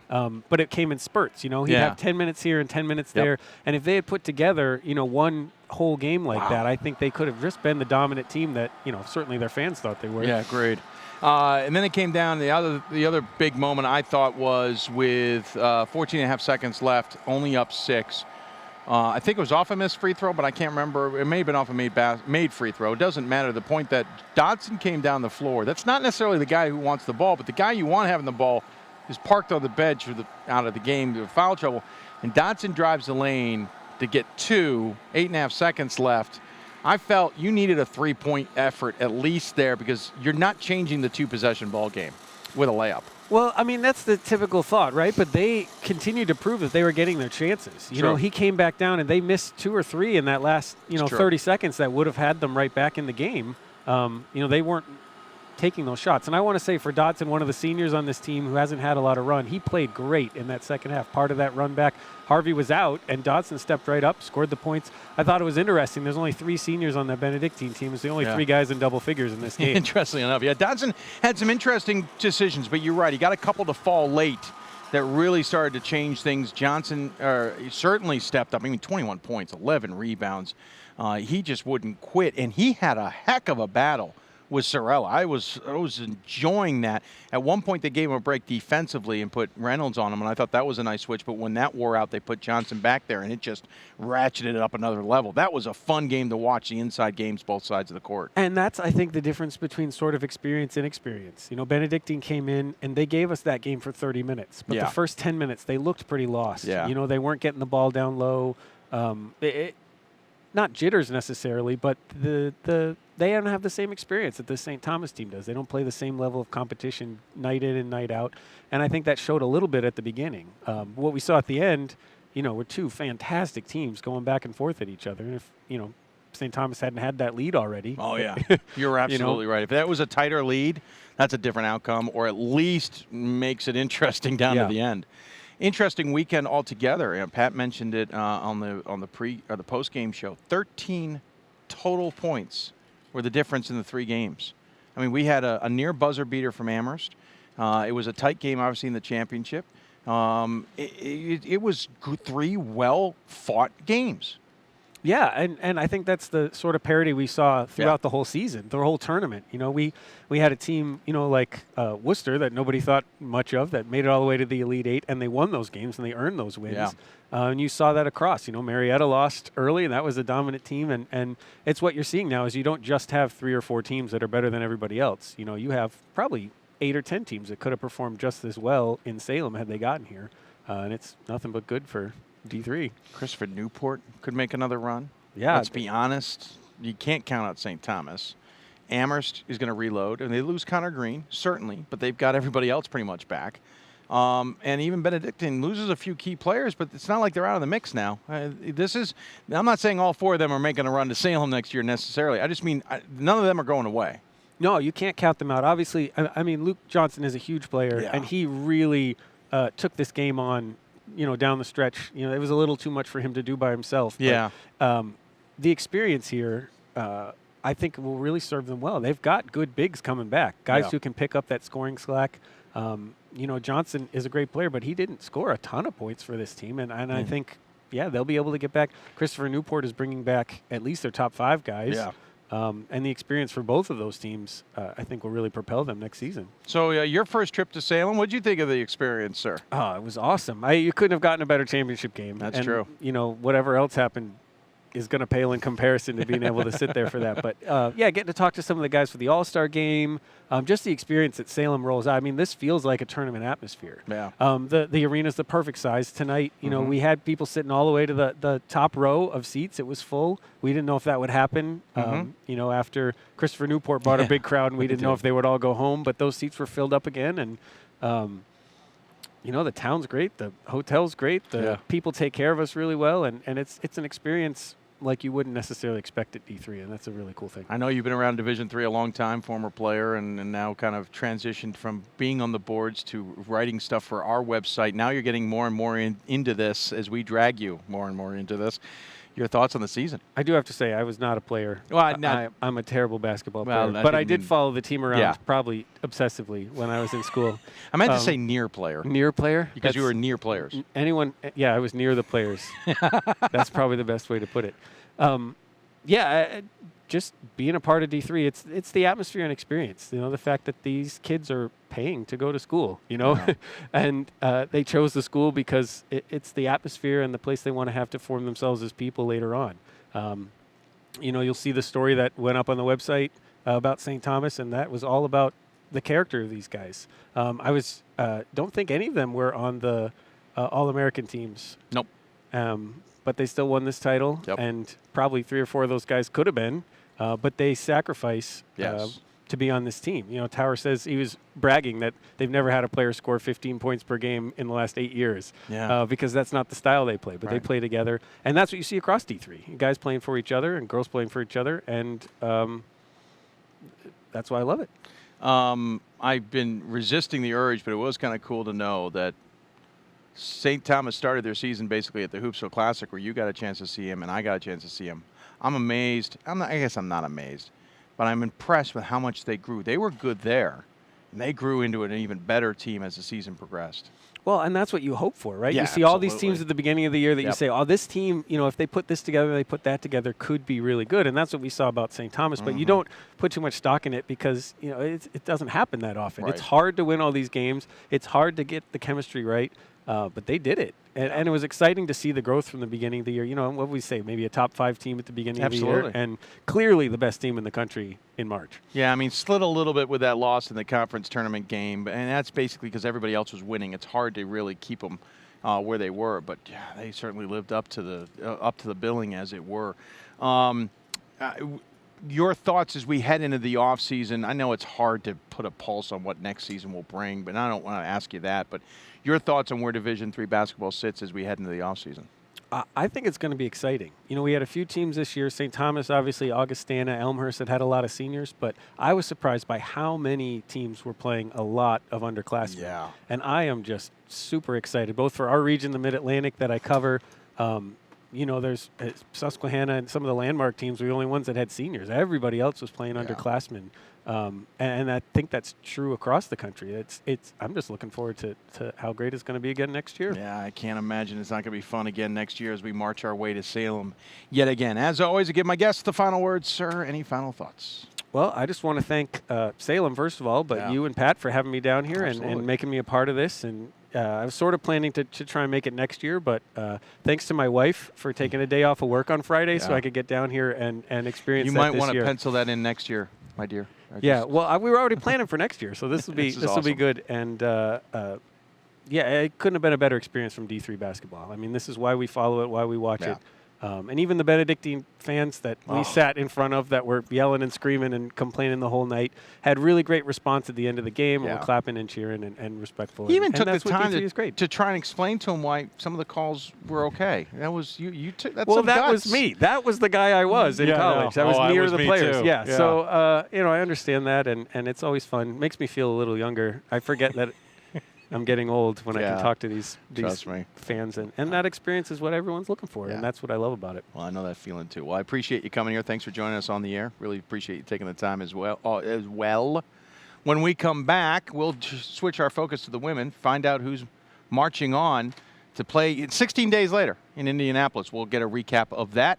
We'll also wrap up the show. You're watching Hoopsville. We're done in Salem, but we head back to the NABC WBCA studios after this. You're watching Hoopsville. Presented by D3Hoops.com. Done from Salem. Back with more after this. For the love of the game, That's what it's all about, they say. But for those of us who are Division III student athletes, it's more than that. It's more about team and the schools and communities we represent. And for the many of us blessed with the strength to compete in sport at the college level, we understand that with what we were given comes a special obligation. Our obligation to help those who have their own special needs and whose love for the game is no less intense. That is why NCAA Division III teamed up with Special Olympics. Since August of 2011, we and others from Division III campus communities have volunteered more than 250,000 hours, time away from the classroom and practice field, reaching across the country to coach and mentor Special Olympics athletes. And to learn that in giving, we receive so much more in return. Help us keep that dream alive. Be part of it. Get involved. You can make a difference. College basketball lives in Kansas City at the College Basketball Experience at Sprint Center. The College Basketball Experience is the place to get your game on. It's not a museum, it's an experience you won't forget. Discover the history of the game in the National Collegiate Basketball Hall of Fame, featuring the Gallery of Honor, Mentor Circle, and Honor Theater. Suit up in the latest CBE logoed Nike gear at the CBE Hoop Shop. Elevate your game today and visit the house that college basketball built. I used to never really talk. Ever. I was afraid if I said something wrong, everyone would laugh at me. But then I started to play golf with Special Olympics. It helped me to find my voice. And now everyone else is speechless. Welcome back to Hoopsville. This is Danielle Donahue, Executive Director of the WBCA. And we are a proud partner and very excited about all the future broadcasts. Here's Dave. And welcome back to Hoopsville, everybody. Hope you're enjoying the show. Again, apologize we weren't able to air live on Sunday or Monday evening as our backup plan was. Hope you're enjoying it nonetheless on this pre-recorded show. Appreciate you being patient with us. The voice, as you can tell, still not, or at least maybe you can't tell. Not fully back, though. Okay, switching gears now. Talked a lot about Salem. Talked about the championship for St. Thomas and the near miss by Benedictine. Congratulations to those two teams. Obviously, we will wrap up, maybe bringing them back up at the end of the show. But now we're transitioning into women. They've still got a game to play. We've got to play it in Indianapolis. And by the time you're listening to this, less than 2 weeks. 16 days between games for both teams, and congratulations to Thomas More and to Tufts. I think we would have been a little surprised had neither of these two teams been making it on to Indianapolis. Once we saw who had made it to Capital, it would have taken an upset for Amherst to beat Thomas More, and that's just being blunt. And it would have taken an upset for Wartburg to beat Tufts. That's being blunt. Granted, both games were pretty darn good. Tufts' defense, phenomenal to hold Wartburg to no points for the first 12 minutes of the game. But let's start with the Thomas More Amherst game.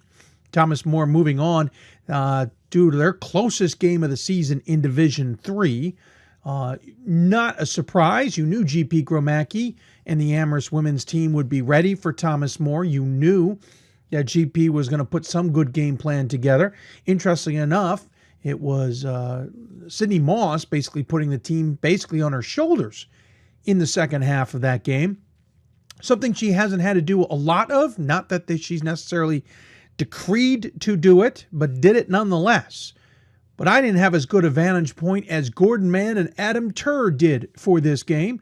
So we toss it to them. They filed this report after the conclusion of the games on Saturday evening at Capital University in Columbus. Gentlemen. Second semifinal tonight. Sydney Moss, 39 points, 29 in the second half. And Adam, Amherst played him as close as anybody has in 3 years. They're the first team since Wittenberg, back when Sydney Moss played her first game at Thomas More. The first Division III team to lose to Thomas More by less than double digits, if you can imagine that. There's an NAIA program in Kentucky that played them within 5.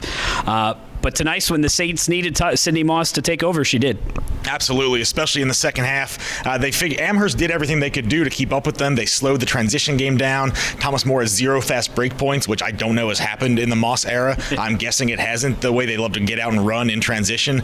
But in the second half, when they needed points, Moss was feeling it tonight. And Coach Hans told us in the postgame that he told his players after she made her first shot from the elbow early in the game, you could tell that she was feeling it. And he told his team to feed her, and they did. And in the second half, she scored from inside, and then finally in the fourth quarter hit one from outside. The first 3 of the game didn't come till there was 8.5 minutes to play in the game, but that kind of lifted the lid on the basket, and they were able to knock down a couple more threes late to pull away. Yeah, there was the way she opened the fourth quarter, just kind of indicative of her all-around game. She gets a jumper from a mid-range jumper. Next basket, 3. Next basket, even deeper 3. Next basket, she doesn't hit the 3, but she gets fouled, and she hits 3 free throws. And then at the end of the game, Amherst still hanging around. It's 66-60. There's 2 minutes to play, and Abby Owings, who's a great player tonight, had an off night, and that will happen. She drops back to shoot a 3. It's blocked. It lands about 4 feet short of the rim, and who's there to catch it and lay it up for 2 and put the game away but Sydney Moss. And it seems like that was, Thomas Moore's in the right place in the right time in the offensive end all night. The shots weren't falling for everyone. Owings was 3 for 15. Moss was 14 for 24. But they had 25 points, second chance points, 19 offensive rebounds, and that's really where they did most of their damage, was being around the offensive glass. Nikki Kiernan had 13 and 7. Sam Cady had some big offensive rebounds, and that's how they were able to make up for the lack of fast break points in transition. Yeah, for Amherst, the thing that jumps out at you, one, if you don't follow Amherst closely, and one, if you do. The one, if you don't, really scoring from 4 players. They got 2 points from Cheyenne Pritchard and 5 from Haley Zwecker, but everything else, the other 58, were from 4 players, and they had a nice array of moves. They got that up and under thing down. We saw it would seem like 20 times from the Doswell twins and Hannah Hackley. But the game element of their game that wasn't there tonight was threes. 5 of 22, and that's a team. I had a chance to talk with GP Gramacki after the post game in the hallway, and here he said, we had so many open threes in that first half and just couldn't get them to fall. Yeah, and they really did, and they weren't getting a lot of second chance points either. So when you're shooting threes and they're not going in, which we saw Thomas Moore do too, the difference was Thomas Moore was getting offensive rebounds, whereas Amherst only had 9 offensive rebounds. So if you're not making threes and you're going one and done on each possession, it's going to be hard to come back from any deficit. But they did come back. They came back. Usually Thomas Moore makes a run at the end of a half like they did in the first half, going to the locker room up 7. Usually that's enough, but Amherst was not fazed. They came out and seized all the momentum in the third quarter, actually took the lead in the third quarter, and then in the fourth quarter just ran out of gas at the end, I think. Yeah. So Sydney Moss and Thomas Moore move on. They will play Tufts. It's a rematch of the 2015 national semifinals, which Thomas Moore won 62 to 52. And, we've got 16 days to think about the next game. Both of the teams, when asked in the postgame, said, well, the first thing we're going to do is enjoy this, and the second thing we're going to do is we're going to rest. It's not quite the college football layoff, but it's a long layoff. But, as we look ahead, Adam, thoughts on the matchup? I thought Amherst matched up a little better with Thomas Moore, and Amherst and Tufts played each other basically to a draw. One won one game by 1, and one won the other game by 1. I thought the Amherst guards a little longer, a little taller. You could see Owings had trouble getting her shot off tonight. Tufts guards maybe a little quicker, but a little shorter. I guess if there's an advantage for Tufts over Amherst, it's that they have Michaela North and Melissa Baptista in the middle, and they're definitely, from a defensive presence, different from anything Amherst has. Yeah, and they're going to slow it down. They're very similar to the team they were last year. Thomas Moore is very similar to the team it was last year. That was a grinded out 62 to 52 win in the Final Four last year. I think the difference with Amherst maybe is across the board, more quickness, more interchangeable parts. There really aren't any mismatches because the 5 players that played almost every single minute tonight are so equally quick and athletic, whereas Tufts has their big post players, and they want to slow the game down and grind it out. And as Jeff Hand said in the post game today, Thomas Moore proved tonight they can grind it out, something they haven't had to do very often. Really, the last time they had to do it was against Tufts last year in the semifinal. So I think both teams are going to enjoy having this 2-week break just because they saw some things tonight that kind of exposed some weaknesses, whereas they were used to, at least from Thomas Moore, they're used to blowing opponents out every round. Both teams tonight had a battle in the fourth quarter, single-digit game in the fourth quarter. So I think they are welcoming this opportunity to take some time and correct some things that they learned about themselves tonight. A great weekend, abbreviated one, just one day of action here, but a great job by, I know Dixie Jeffers from Capital University was intimately involved in pulling this together, Ryan Gassaway, and the rest of the folks here at Columbus. The bracket is nearly complete. Just one more final line to fill in. We'll have to wait 16 days to do it. But on April 4th from Bankers Life Arena, it will be the Tufts Jumbos and the Thomas More Saints. Thanks, Adam and Gordon. Appreciate that.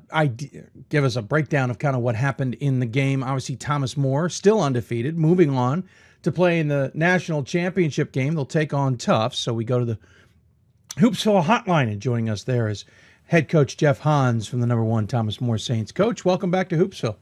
Thanks, Dave. Great to be back on with you. I appreciate you taking the time. Obviously, we talked to you just a little over a week ago, so not much we could talk about in the sense of anything new, obviously, besides moving on in this championship. Hard-fought game there with Amherst. It certainly was tight for most of the game. I would say the fourth quarter kind of opened things up just a little bit. But from your point of view, how did this game kind of evolve?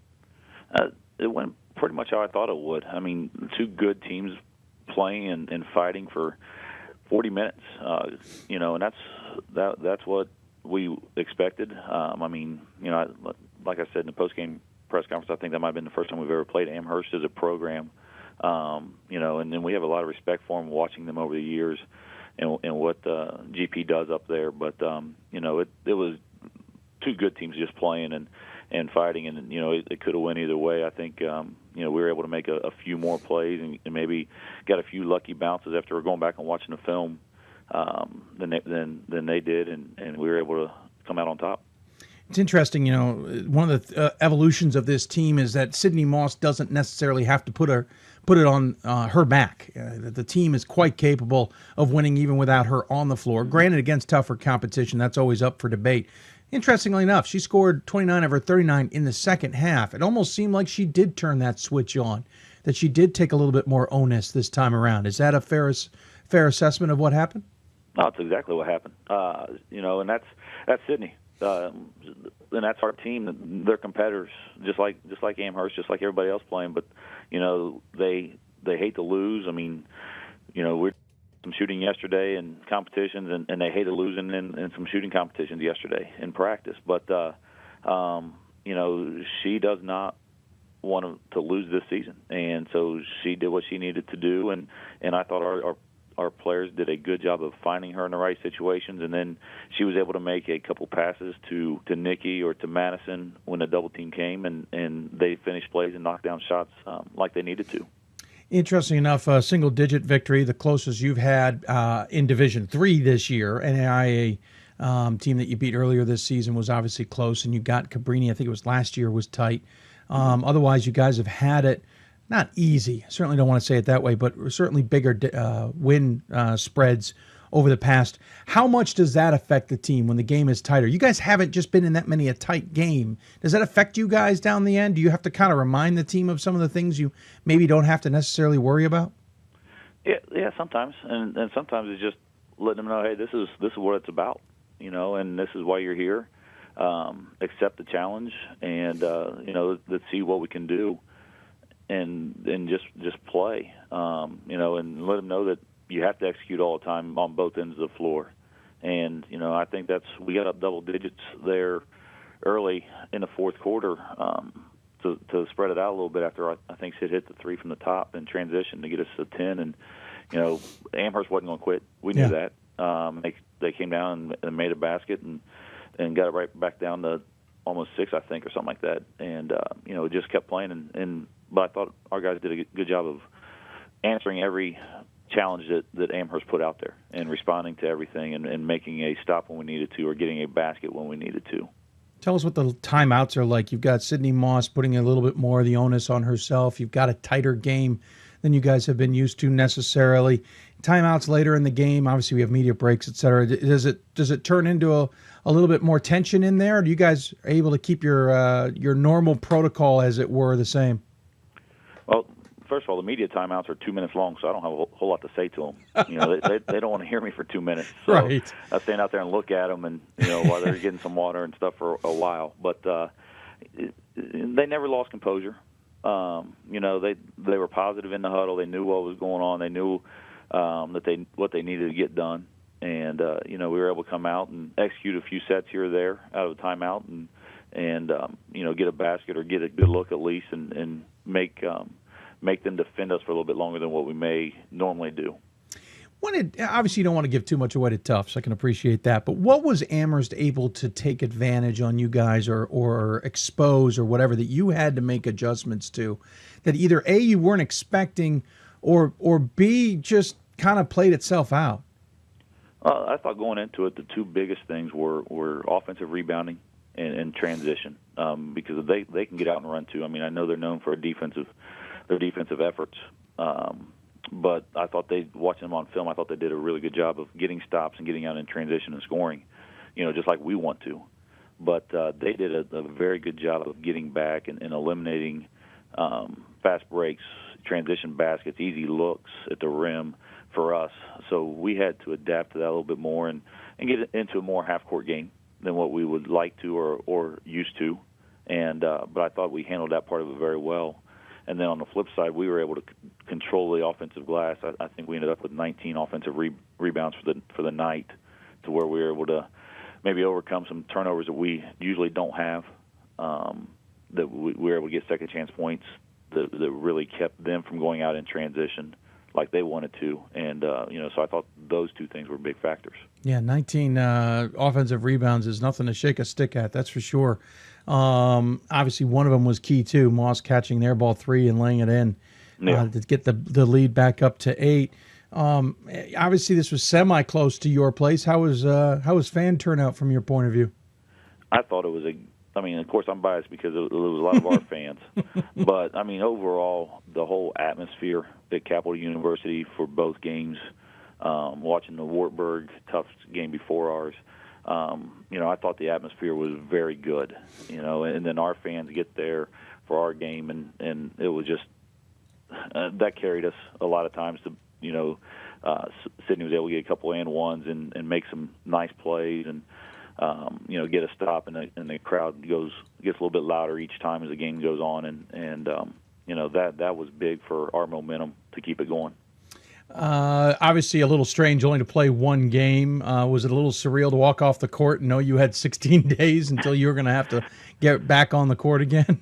Yeah, at that point in time I was trying to figure out what we're going to do for 2 weeks. It's Tuesday here, and I think I'm still trying to figure it out, to be honest with you. But, it was, knowing that you didn't have to prepare for another one that night, and actually that, in the past years, that's the national championship because it's Saturday night.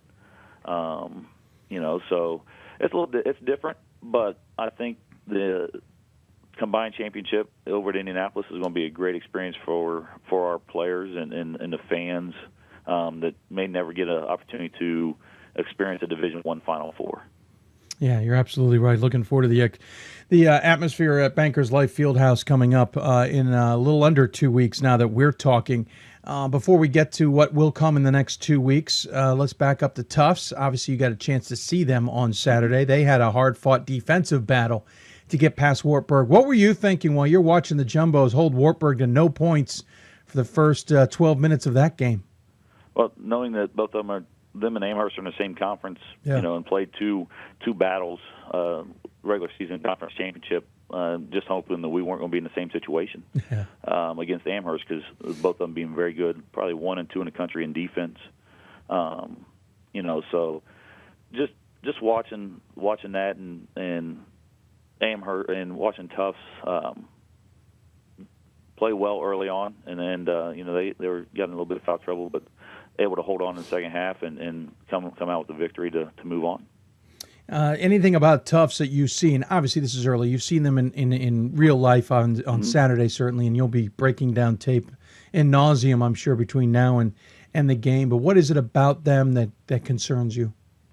Their inside play, and then with Michaela North and Baptista, how good those guys are, and they were good last year when we played them in the semifinals. Right. And I think Baptista's a year older, and she's much better now. Her game has really improved. Yeah. So guarding those guys, defending those guys, and trying to score on them inside the way they play defensively, but then also knowing that they have perimeter players that can make plays. And Dylan had I think 19 Saturday night, something like that, and hit big shot after big shot, especially in the fourth quarter when Wartburg was making a run at him. What is it you think you can take advantage of? Well, again, I think we're going to try to take advantage of some transition. Get some stops, get some deflection steals, and get out and run a little bit like we did last year on them, and then see what we can do. But we're going to have to execute. We're going to have to score in the half court because they're not going to make it easy, and we know that. And I think after a few days of practice here, just a few, our guys will be ready to go. Let's transition into the 2-week wait here. What has the message been to the team? Study. Yeah, they are student athletes after all. Yeah. Get in the classroom. Do what you need to do academically because of what's going to happen being gone for a whole weekend, and then a few extra days of not playing until Monday night. So make sure you're taking care of the academics, staying healthy. That's the biggest thing with 2 weeks. You're in such a rhythm of playing 2 games a week, and now you've got that whole rhythm is just broken. But we're just working on little things again, trying to do some individual stuff, some shooting stuff, and keeping them in good enough shape, but not wearing them out because it is 2 weeks longer. Yeah, I was going to say, how much do you practice? How much do you have them sit? How much do you walk through things? Obviously, it's not something that everybody goes through, so there is no answer necessarily out there. But have you figured out what you want to do? Yeah, we're going to go a couple of days here and then take a day off in the middle of the week so they can really concentrate on their academics. And then, I think the good thing for probably us and Tufts, especially, it's Easter weekend. Yeah. So it's easy to give them, to let them go home, be with their families for the weekend. I think that's a good break. And then come back Monday and get focused and get ready to start really preparing for Tufts. I know the conference calls have already started. I know the planning is already in place. When do you guys head out to Indianapolis? We got some of the information yesterday. We got a conference call here in a little bit, but we go Friday. Okay. Friday, and then we'll get some time in Banker's Life, Fieldhouse Saturday, Sunday, and then of course Monday. A little bit of time. And obviously, most likely, I would assume, you don't have the answer necessarily, but I would assume probably sticking around should you win on Tuesday. At least they did that with the men. Obviously, it's a little different. It's midweek, so who knows how some of that plays out. When you guys, obviously, the buzz now is probably even higher than ever. You've gone to almost 2 full, complete seasons undefeated. You've had 1 loss in the last 3. What's the texting like? What's the email box look like? How's the communication from those who've maybe all of a sudden found the Saints? It's been kind of quiet, which is good. There is. The buzz around campus to get back to a championship game. It's a special moment for our players and our community here. And just trying to keep our guys a little level-headed with it because of the long layoff. But, it's been good. All the congratulatories for getting back to this point and, coming in. And so you just respond and thank everybody and, hope, to be honest with you, just being 2 hours from Indy, we hope that they show up on Monday night to cheer us on against Tufts. I was going to say, it's nice and close. You guys, we talked about that way back at the beginning of the season, how this could really play out nicely. Columbus and Indianapolis being so close to your place and the fans' support. Obviously, it worked out nicely on Saturday, and it would be great to see if they show up on Monday as well. Jeff, I can't think of anything else to ask you that we haven't talked about in the last week plus anyway on this show. But obviously, congratulations on making the championship. And certainly looking forward to seeing your team in action on the floor in Indianapolis. As always, though, we give the coach the final word. Any final thoughts you want to share with those who may be tuning in? Just thanks again for everything you guys do. And, I look forward to seeing you guys out there in Indianapolis and talking a little bit of D3 hoops. hopefully we can get together sometime and talk. But it's going to be a good experience. And if anybody local that wants to come out and watch a lot of good basketball over the weekend between the Division I's, Division II championship before ours at 3 and then our game at 6, it's well worth the ticket price. Absolutely agree with you. Looking forward to seeing you as well. Take care, safe travels, and we'll talk to you soon. Thanks, Dave. He is Jeff Hans, head coach of the number 1 Thomas More Saints. They are off to play number 7 Tufts in the championship in Indianapolis. Not until April 4th. We all have to pace ourselves to some degree, but looking forward to that game. It's a 6 p.m. Eastern tip-off time. I believe you're going to be able to see that on ncaa.com, which means we'll have links to it at d3hoops.com unless something drastic has changed. I believe that's how it's going to play out. When we come back, we'll talk to Tufts head coach Carla Berube about her squad and the trip to Indianapolis as well. You're listening to Hoopsville, presented by d3hoops.com from the WBCA and ABC studios. Back with more after this. Cheer for the stumbles. The he shoulda had that's. And the tears that linger.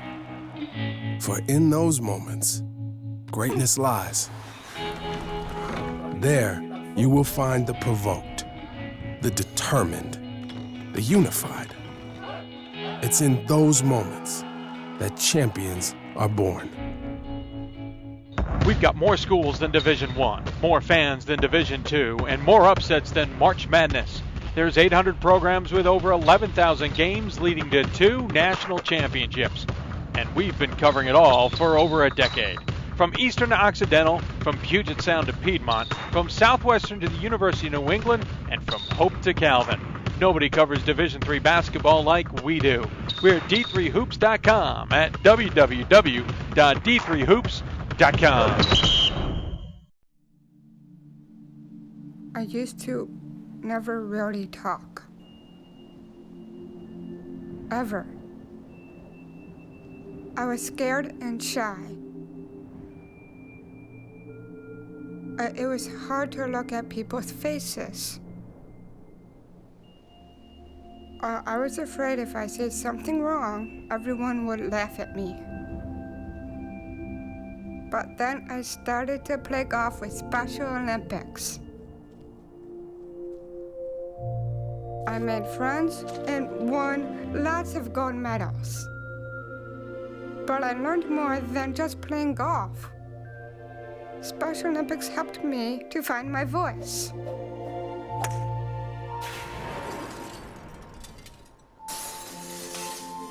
And now everyone else is speechless. Welcome back to Hoopsville, everybody. The season ender for the men's basketball in the championship preview for the women's side of basketball. Hope you're enjoying this show. Obviously not live on Sunday or even our backup plan on Monday. Hope you're enjoying watching it or listening to it on the podcast.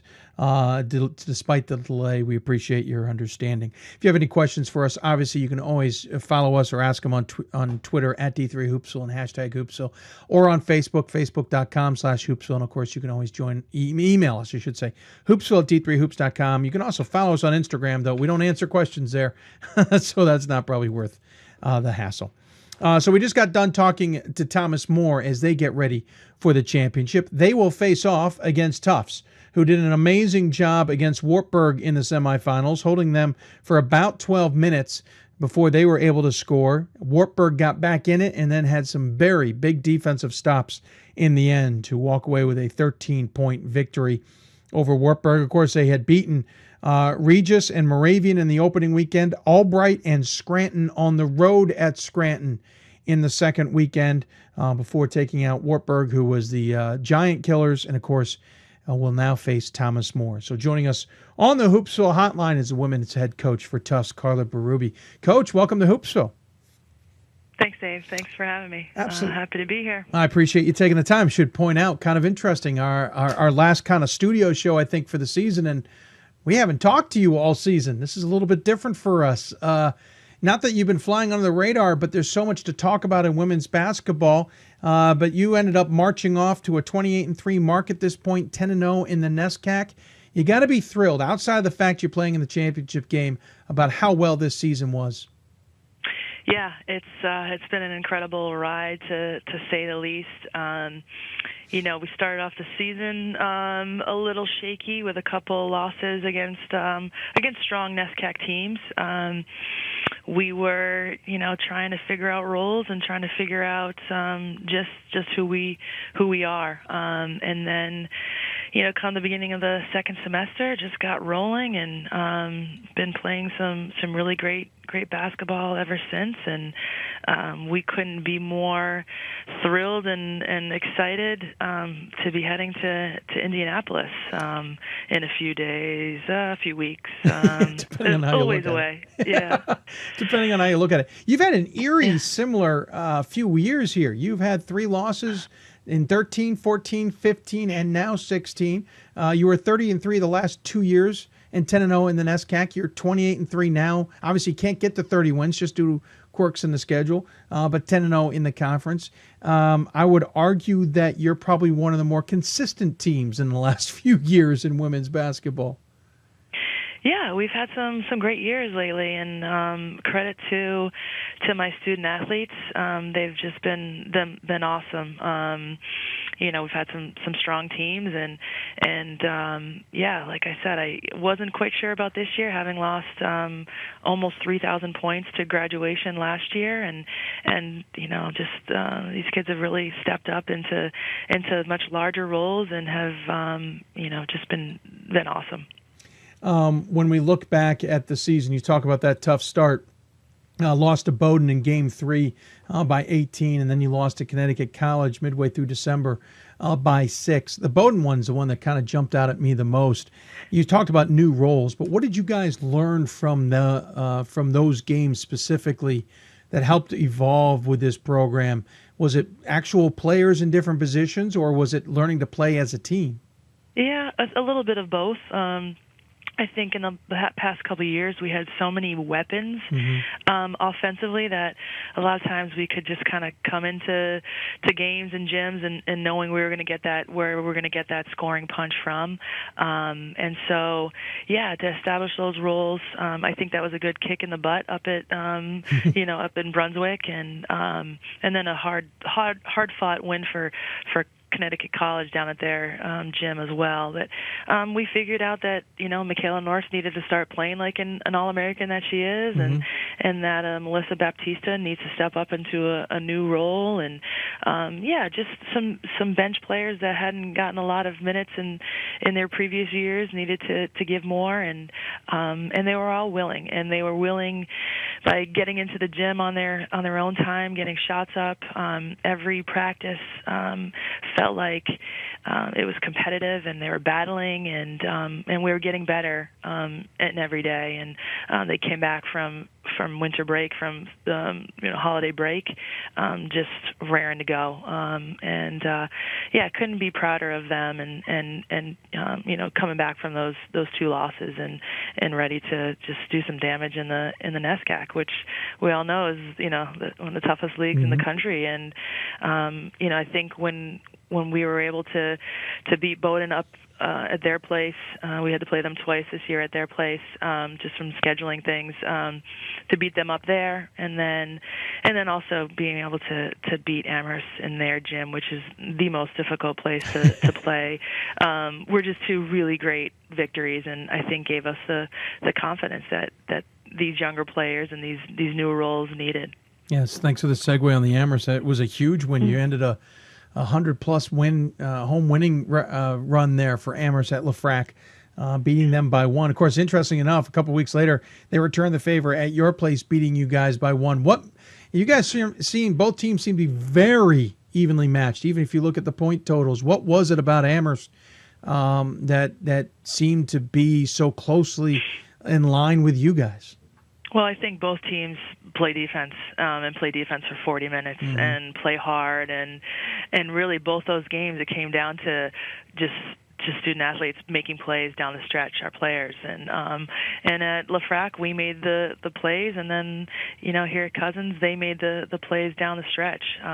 Like you said, we were two very evenly matched teams. We know that, GP is a phenomenal coach, and he gets his team ready for every single game. And they were both really intense and physical battles, and we got the best of each team. So those were really fun games, and it was fun watching them out in Columbus at Capitol during the Final Four this past weekend, and gave Thomas More a great battle as well.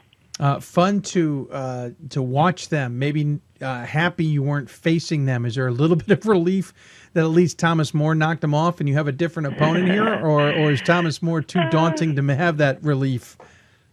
Tough question there, Dave. Yeah, that's what I'm known for. We would have loved to have seen Amherst again, and Sure. loved to have had another NESCAC, team in the finals with us.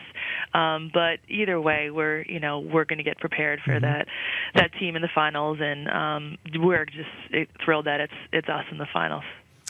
You guys against Wartburg, pretty impressive. Held them scoreless in the opening quarter, and then the first couple of minutes of the second quarter. Now they came back, and then you got some big defensive stops down the end. You already hinted at it, and obviously what you allow in games shows it. The defense is certainly one of the biggest reasons the Jumbos are so good.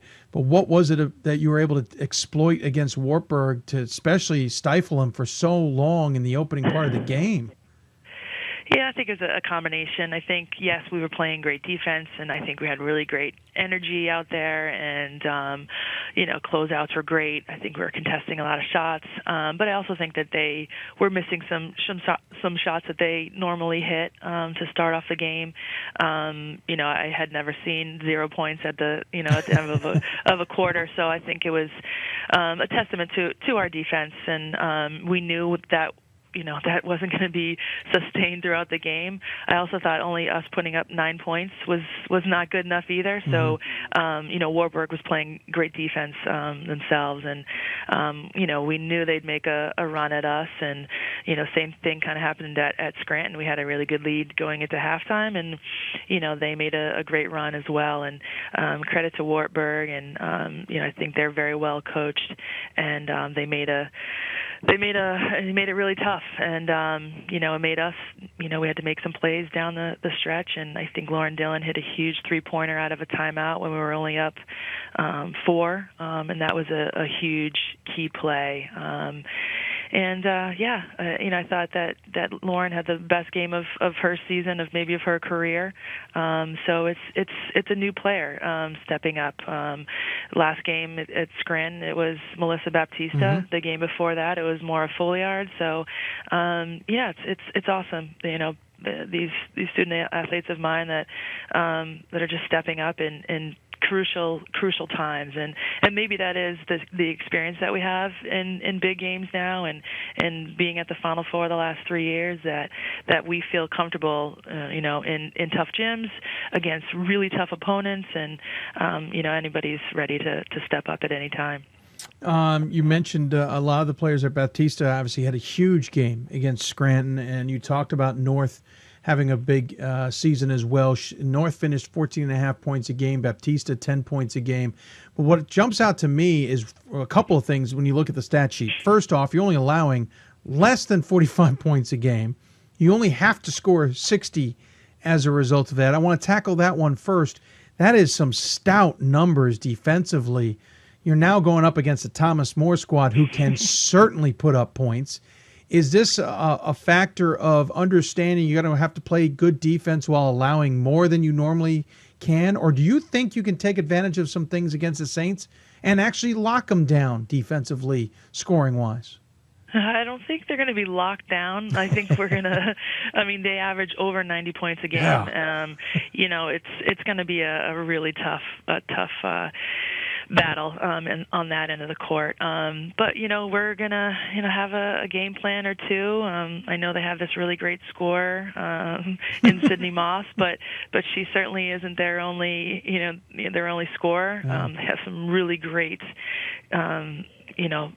pieces around her that clearly they were crushing opponents when she was sitting out for a few games. Yeah. So we have our work cut out for us, and but yeah, we have to be able to score the ball, and I'm not sure 60 points will be enough. I don't know if we can keep them to under 60, but we're going to work these next 10 days or so on what we want to do and what defensive schemes we'll come up with. But we do have to score the basketball because they're a tough defensive team as well. So lot to do. It's nice having this time. I'm sure Jeff feels the same way that it's the end of the season and these kids are banged up a little bit and it's nice to get some time to get them healthy and get a little bit of rest. But then also get them really focused on just one game. It was strange at Capitol only having to prepare for just one opponent. It was nice, and so it's the same thing in this championship game that it's just getting prepared for one team. The other thing that jumps out at me is you have played about 10 players in every single game this season. You've even gone to 11 in about 2/3 of the games you've played this year. Depth has certainly been a key. How much has that been changed in the NCAA tournament with obviously more breaks? How much have you stuck with that, and what has been the biggest reason in your mind for that depth? Yeah, it was like I said at the beginning. We just had some players really step up into new roles, and a couple of them are seniors that haven't played a lot in their career, and we knew and they knew that we needed them this year, and they've just been just huge contributions off the bench. Michelle Wu, Nicole Brooks, Maura Folliard, Katie Hicks off the bench. It's been just an awesome year for them and for our bench, and we're going to need them. Come Indianapolis, the bench, the rotation gets a little bit smaller and shorter because of the breaks that we have, but it's nice that I can look to them and know that Michaela got in foul trouble against Wartburg. We put in Katie Hicks and Maura Folliard, and we increased our lead. So I have a lot of confidence in them, and they've really been huge for us all season. I know it's early in the process, but I know you're probably already looking over tapes, and you're probably going to look over tapes to the point of boredom maybe before you get to that title game. But is there anything I realize you don't want to give away your secrets necessarily, but is there anything you think you can take advantage of either as you as a team or of what Thomas More does, take advantage of going into this game that you think can be successful? Haven't found that yet, Dave, but we'll keep working on that. I mean, they're just so offensively gifted as a team, but also defensively they have so many weapons. Sydney can score from the inside and outside, and she takes care of the ball.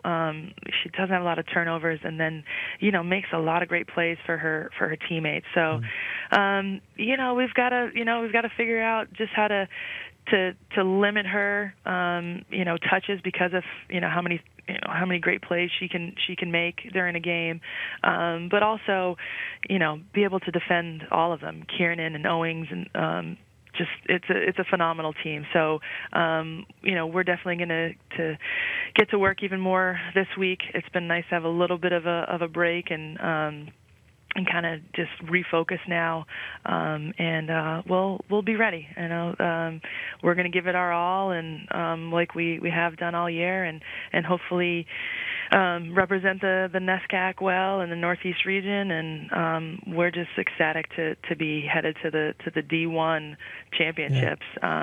It's going to be an awesome ride. Going to talk about that in a second. One last question about Thomas More. You saw them in the semifinals, obviously, last year. Held them to 62 points in a 10-point loss, unfortunately. Can you take anything from that game and use it going forward, or is there so many differences between, especially your team and the different players, that game is, for lack of a better description, irrelevant? No, I think you can. I think, Thomas Moir, when they step on the court, they just look like they're just an awesome team, and it can be intimidating that you're looking at a team that scores over 90 points a game, and they're the defending national champions. But we were in that game, and I don't think we played our best game, but we are a very different team now. But I think we can draw on that experience of being on that stage with them and knowing, what it felt like. We do have some players that were, playing in that game, so understand, what it's like, and hopefully can draw on that experience. So Indianapolis, obviously, it may be, as we talk, a little under 2 weeks away from the title game, about 10 days away from probably heading out there. But I know it's already pretty darn busy with the NCAA already letting you know what's going on and getting ready for the game. How much do you have to pace yourself, though, considering how far away that game is? Yeah, I mean, we're taking some time off. They have this Easter weekend off, Saturday and Sunday, so I think it's a good break, like I said, to get rested and to get healthy, and but we have a lot of work to do as well to get better on both ends of the floor, and then also just our scout and what we need to do. I think it's nice having this little bit of a break, and coaches have been asking me like, what are you going to do? But it's kind of like the NESCAC. We have 2 weeks to get prepared for the start of our season, so we're sort of always in that sort of 2-week frame of mind of to get prepared for a game. So yeah, I'm looking forward to us. We're getting back to work this afternoon from practice. We had Sunday and Monday off, and I can't wait to get back on this court again. It's awesome that we'll be playing in the very final game of the season, and playing basketball in April is it's bizarre and just amazing at the same time. Sure. It will no longer be March Madness. It's going to be April. I know it's a little strange, isn't it? Yeah. And you're actually the precursor to the men's championship game, playing that 6:00 title game. A little bit different. You also play on the D1 floor, as we've mentioned. When you guys plan to get out there, what do you expect will be part of the schedule? Yeah, we get out there on Friday afternoon. There's a salute dinner that night, and then we have to get some practice times in. We'll get in on the floor on both Saturday, Sunday, and Monday to get used to it, because it's definitely going to be a different change of scenery than Cousins Gym and some of the other gyms we play in. So it'll be awesome to get there. And I know that the NCAA has a lot of great, amazing things planned for us, and we're going to soak it all in and enjoy every minute of it, but also stay focused to the task at hand. It's certainly going to be challenging, to say the least, but also fun at the same time. How much do you have to remind the team of just how great it is to be in this experience and enjoy it at the same time? Yeah, I mean, it's the same sort of thing at the Final Four. There's a lot of great things that Capital had done for us and the previous sites. So you have to enjoy the ride and enjoy every experience that is in front of you. But you're there for a reason, and it's to win a basketball game, and so we'll keep that focus. I know that's what the team is there for. I've been there as a player, so I can hopefully draw on that experience as well. I think it's just going to be a really, really fun weekend. Well, I appreciate you coming on the show and joining me about all this. This is pretty incredible. The opportunity, obviously, to go to Indianapolis and to get a chance at another championship weekend. We should point out you've been to 3 championship weekends in a row. Obviously, getting to the title game is a big step for you guys versus a consolation game. I know that's a big deal for your team as Love well. Consolation game. Yeah, I'm sure you do, Coach. It's the most thrilling game of the season, is it not? Oh, it has been. Yeah. At least there is no consolation game this year. Maybe not in the future either. As always, I would give the coach the final word. Any final thoughts you want to share with those who may be tuning in? Yeah, I just want to just say it's been an awesome year. I want to thank the NCAA committee. I thought they did a phenomenal job with our bracket and the whole tournament. shout out to our men's basketball team here and Coach Bobby Knight Sheldon for a phenomenal year. I know you had a lot of fun with him when he was on a couple weeks ago, and appreciate Dave, just another awesome year of D3 hoops, and appreciate all you do. Well, thank you, Coach. I appreciate the kind words. Looking forward to seeing you in Indianapolis and seeing the game, and safe travels in the meantime. Great. Thanks so much. Absolutely. Carla Berube joining us from Tufts. Again, they'll take on the number 1 ranked Thomas More Saints in the championship game coming up on April 4th. Looking forward to seeing how they do out there, and certainly the response and the experience, etc. 2013 was so wonderful on the men's side. We're hoping the women get just as good an experience this upcoming, in a couple weeks' time. We'll be out there as well. When we come back, we wrap up Hoopsville. It is a busy Hoopsville. We wrap it up coming up here shortly. You're listening to Hoopsville, presented by D3Hoops.com from the WBCA NABC studios. More after this. It's on us. It's on all of us. And it's time to act now. We are calling you, all of you. We are calling all Division III schools to join our cause, to recognize that non-consensual sex is sexual assault, to identify situations in which sexual assault may occur, to intervene in situations where consent has not or cannot be given, to create an environment in which sexual assault is unacceptable and survivors are supported. This is our It's On Us pledge. It's on us to make a personal commitment to help keep all people safe from sexual assault, regardless of race, gender, sexual orientation, or ability. Not to be bystanders to the problem, but to be leaders of the solution. We invite you to join us in this campaign by informing your campuses about the It's On Us mission. Educate your student body, faculty, staff, and local community on how to prevent sexual assault and how to support survivors.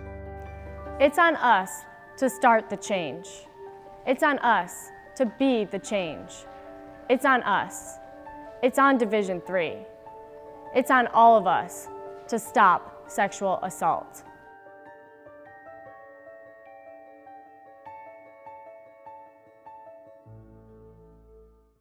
We've got more schools than Division I, more fans than Division II, and more upsets than March Madness.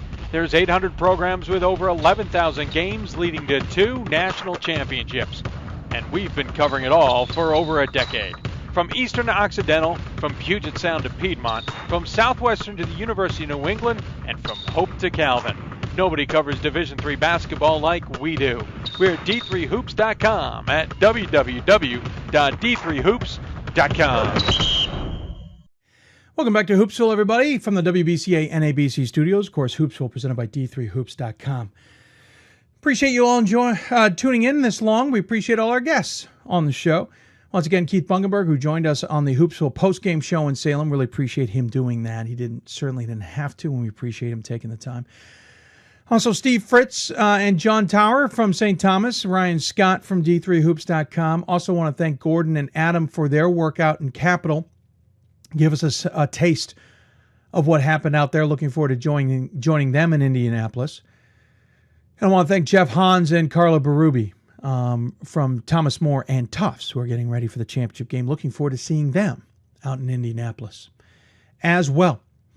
Couple bits of business I want to get to. First and foremost, the men's top 25 is final if you haven't seen it. St. Thomas, no surprise, unanimous number 1 pick. I don't see how that would have been done any other way. Benedictine State at number 2, no surprise there. Augustana 3, really, to be honest with you, no surprise. That's certainly how I voted as well. Thomas More 4, no surprise there. And Amherst being 5th. Some people might be surprised that the top 4 teams don't fit into the top 4. Well, that's also because a lot of top 25 voters appreciate the fact that the ballot, or I should say the bracket, is not designed necessarily to indicate who the top 4 teams are in the country, and nothing against Amherst, but they didn't have maybe the top 4 season, as it were. That's not a knock on them necessarily. It's just the way it all kind of played out. And As far as my top 25 ballot, it was a little bit different than how that finished. I went St. Thomas, Benedictine, Augustana, Christopher Newport. My number 5th was actually Alma. My number 6 was St. Thomas, and my number 7 was Amherst. In my opinion, having seen all of those teams, I thought Amherst might have gotten exposed and beaten by both Alma and St. Norbert. And then I put Amherst slightly ahead of Ohio Wesleyan. Originally, I had Ohio Wesleyan ahead of Amherst. Then I thought it through just a little bit more and made the switch. I could have been wrong. I think that's a pick 'em. But it's not against Amherst. I just don't think they were as deep a team as those others. And they certainly didn't have to face them in the tournament either. So that's how I kind of finished that one out. On the real top 25, Amherst was followed by Alma at 6. Whitman jumped up to 7th. Certainly understandable there. St. Norbert fell from 7 to 8. I think that's a pick 'em. There are 5 points between them and Whitman. I think Whitman's win over Whitworth certainly drove that a little bit. Tufts ended up 9th coming out of the 20 hole, and Ohio Wesleyan stayed at 10. My top 10 got rounded off with John Carroll 9th and Whitman 10th. Nothing against the Whitman win over Whitworth. I thought it was pretty impressive, but they also got smoked by St. Thomas. I actually thought about putting Whitman further down. That would have put Whitworth further down, considering Whitman beat Whitworth twice. Whitworth's only 2 losses of the season. I think that's significant. But on the flip side of that, I think there was a bit of a gap there, and you had to fill in the hole. I didn't feel comfortable that anybody else was 10th in the country, so Whitman ended up fitting into that spot. Whitworth on the overall poll ended up 11th, Babson 12th. John Carroll moved from 5th to 13th. I think that's fair, having lost in the second round. Worcester went from unranked to 14th. That's certainly a bit of a jump for them in my mind. I had Worcester 15th, so I guess it's about the same point now that I think about it. Johnson & Wales was 15th, having fallen from 12th. I think that's fair. I had Johnson & Wales 14th, for example. My number 12 was Marietta. My number 13 was Tufts. Tufts I might have put higher, but I know they had an injury they were dealing with. Johnson Wales I would love to have had higher, but they had to get past Tufts to do that. Hope ended up 16th overall in the country. I actually had him further. I had him right about that spot, I should say. I had him 17th. By the way, I had Babson 16th.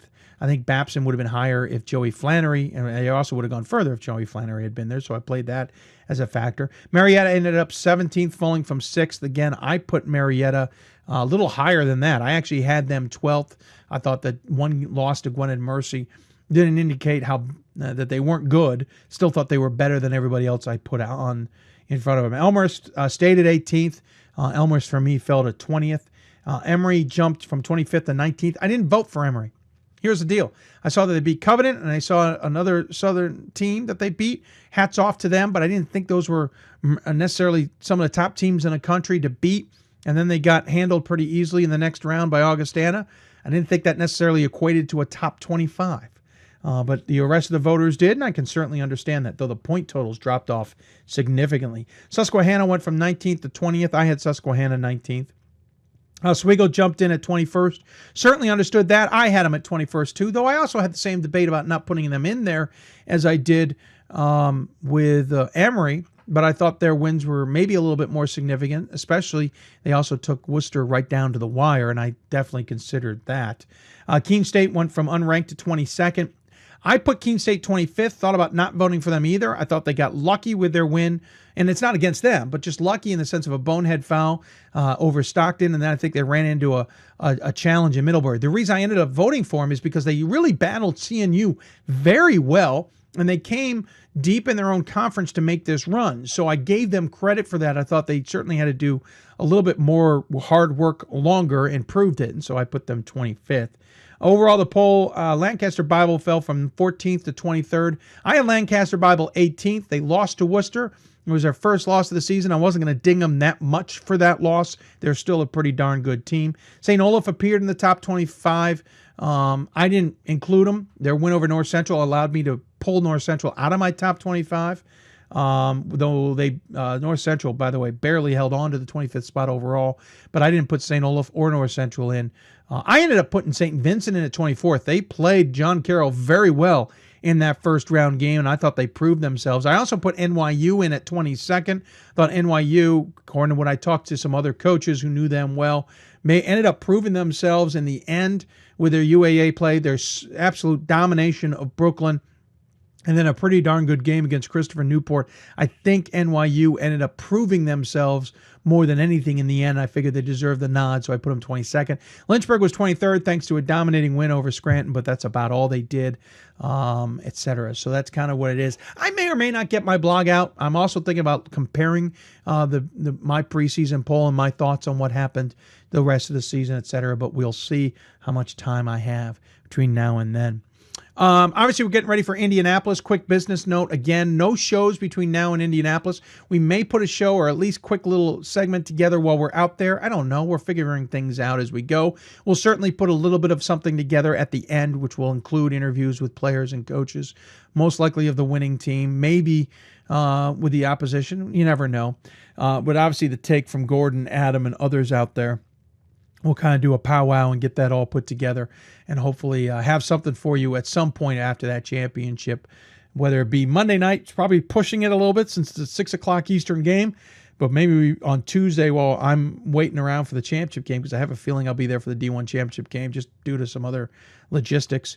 We maybe can put that all together and get it out on Tuesday for you. Worst case, if I'm traveling Tuesday, we'll get it back on the air for you on Wednesday following the championship, so April 5th or 6th. Congratulations again to St. Thomas on winning the title, and congratulations to Benedictine on a heck of a season. Congratulations to Christopher Newport and Amherst on a wonderful men's basketball season as well. On the women's side, Wartburg certainly proved their mettle, especially to come back against Tufts, so hats off to them and Amherst women's basketball. The Hammers ran into a juggernaut and played pretty darn good basketball, and now congratulations to Thomas More and Tufts, who will go on to play for a championship. Before we get done, ran into a number of great men's basketball coaches, as always, in Salem, though I think the numbers were a little bit down this year. A little surprising there, but I want to thank them all for, as always, great times, great conversation, and wonderful experience. I want to thank Coach Barber from Greenville, who gave us a gift. Check this out. I'll try not to show our monitors too much there. Let's see how we can do this. It's going to be a little difficult. They gave us a Greenville jersey all framed up. Really appreciate him doing that. I'm not sure where we'll hang it behind us right now, but I can tell you this much. We will find a nice spot for it to hang in the Hoopsville studios. Also gave us a donation outside of the campaign. I really appreciate Coach Barber. He also gave us a shirt that we'll wear proudly, but we'll find a spot in the studio to hang it, along with other things. If you want to decorate this studio even in the off-season, please do not hesitate. We would love to take whatever you want. Reach out to us via email, Hoopsville at d3hoops.com, or my personal D3Hoops account. Feel free to reach out to us. Let us know that you'd like to send us something. We're happy to take it and decorate our studio. It will probably go through another evolutionary change here in the near future with what we have behind us, which is always fun. But thank you to Coach Barber. We will find a special place for it. Now we got a center jersey, an Ohio Wesleyan women's jersey. There's other coaches who've threatened to send us jerseys. Send away. Of course, we have the Hopkins warm-up jersey or practice jersey. We've had that for a long time. But send your stuff. We'll certainly decorate our studios en masse as well. Also want to thank everybody who contributed to the Hoopsville fundraising campaign. We said we would announce all the names, but there's been some confusion on whether people wanted their names announced or not, so we're holding off. We will be putting a page together in the next few weeks of everybody who's contributed over the years. It's been something we've been wanting to do, but been kind of bottled up trying to get it done. We will get that done. If you contributed to the campaign and are getting a gift from us, we will get that taken care of by the end of April at the latest. We're just working on the logistics of that gift and the number of people. Some people, I think, also wanted the gift, but then ended up not signing up for it, technicality. So we want to make sure we have everything in place before we just start rolling out gifts and get ourselves into a bind. So we will get back to you on those, but thank you all again. If you still want to donate to the campaign, it is technically in an on-demand type scenario or something. It is available. Just go to our page. You'll see the link. We'll shut it down probably by the end of the Women's Championship and make it a complete closure at that point. Thanks again for everybody who came on the show, especially out in Salem. Keith Bunkenburg, Steve Fritz, John Tower, and Adam, you know who I'm talking about. Ryan Scott is what I'm trying to say. I want to thank Adam Turer and Gordon Mann for reporting in from Capitol. Thank Jeff Hans and Carla Berube for joining us on the show. And looking forward to being in Indianapolis. If you're going, let us know. You can follow our exploits on Instagram and on Twitter. I will certainly do more tweeting from Indianapolis than I did in Salem. I was so busy in Salem, I barely tweeted. But we'll have a little bit more time to do things in Indianapolis, and looking forward to it. Thanks for tuning in. Thanks for joining us. Appreciate you your support all season long. We did more shows this year than we have ever done, adding a lot in November, and we plan to do that again next year. Also plan to take the money we raised on the Hoopsville fundraising campaign this year, put it towards upgrades and equipment, and put it towards a little bit more travel. Thanks to the WBCA and the NABC coming on board and upping the ante, as it were, we can do more with what you gave us, and we really appreciate it. As far as the future of our contributing idea, we'll see. We may evolve it. I'm not really sure. We'll kind of test the waters in the meantime. For the men's, enjoy the offseason. For the women, enjoy the offseason, except for 2 more teams. We obviously have a big game coming up, but I want to thank everybody for tuning in for what has been a memorable Hoopsville show. This is probably the last one we'll do in studio, as we'll do everything else out in Indianapolis, probably out on site, but you never know. But thank you for tuning in nonetheless. If anything breaks or anything is important to cover during the off season, we will certainly have special shows via Hoopsville here and the studios. So tune in on Twitter at D3Hoopsville and hashtag Hoopsville. And of course, don't forget to email us hoopsville@d3hoops.com or join us on Facebook, facebook.com/Hoopsville. Thanks again for tuning in. Thanks to, I probably say, the hundreds of coaches. I'm not really sure what our total number of coaches were this year. We'll have to go do the math. But thank you to everybody who tuned in and everybody who joined us on this show.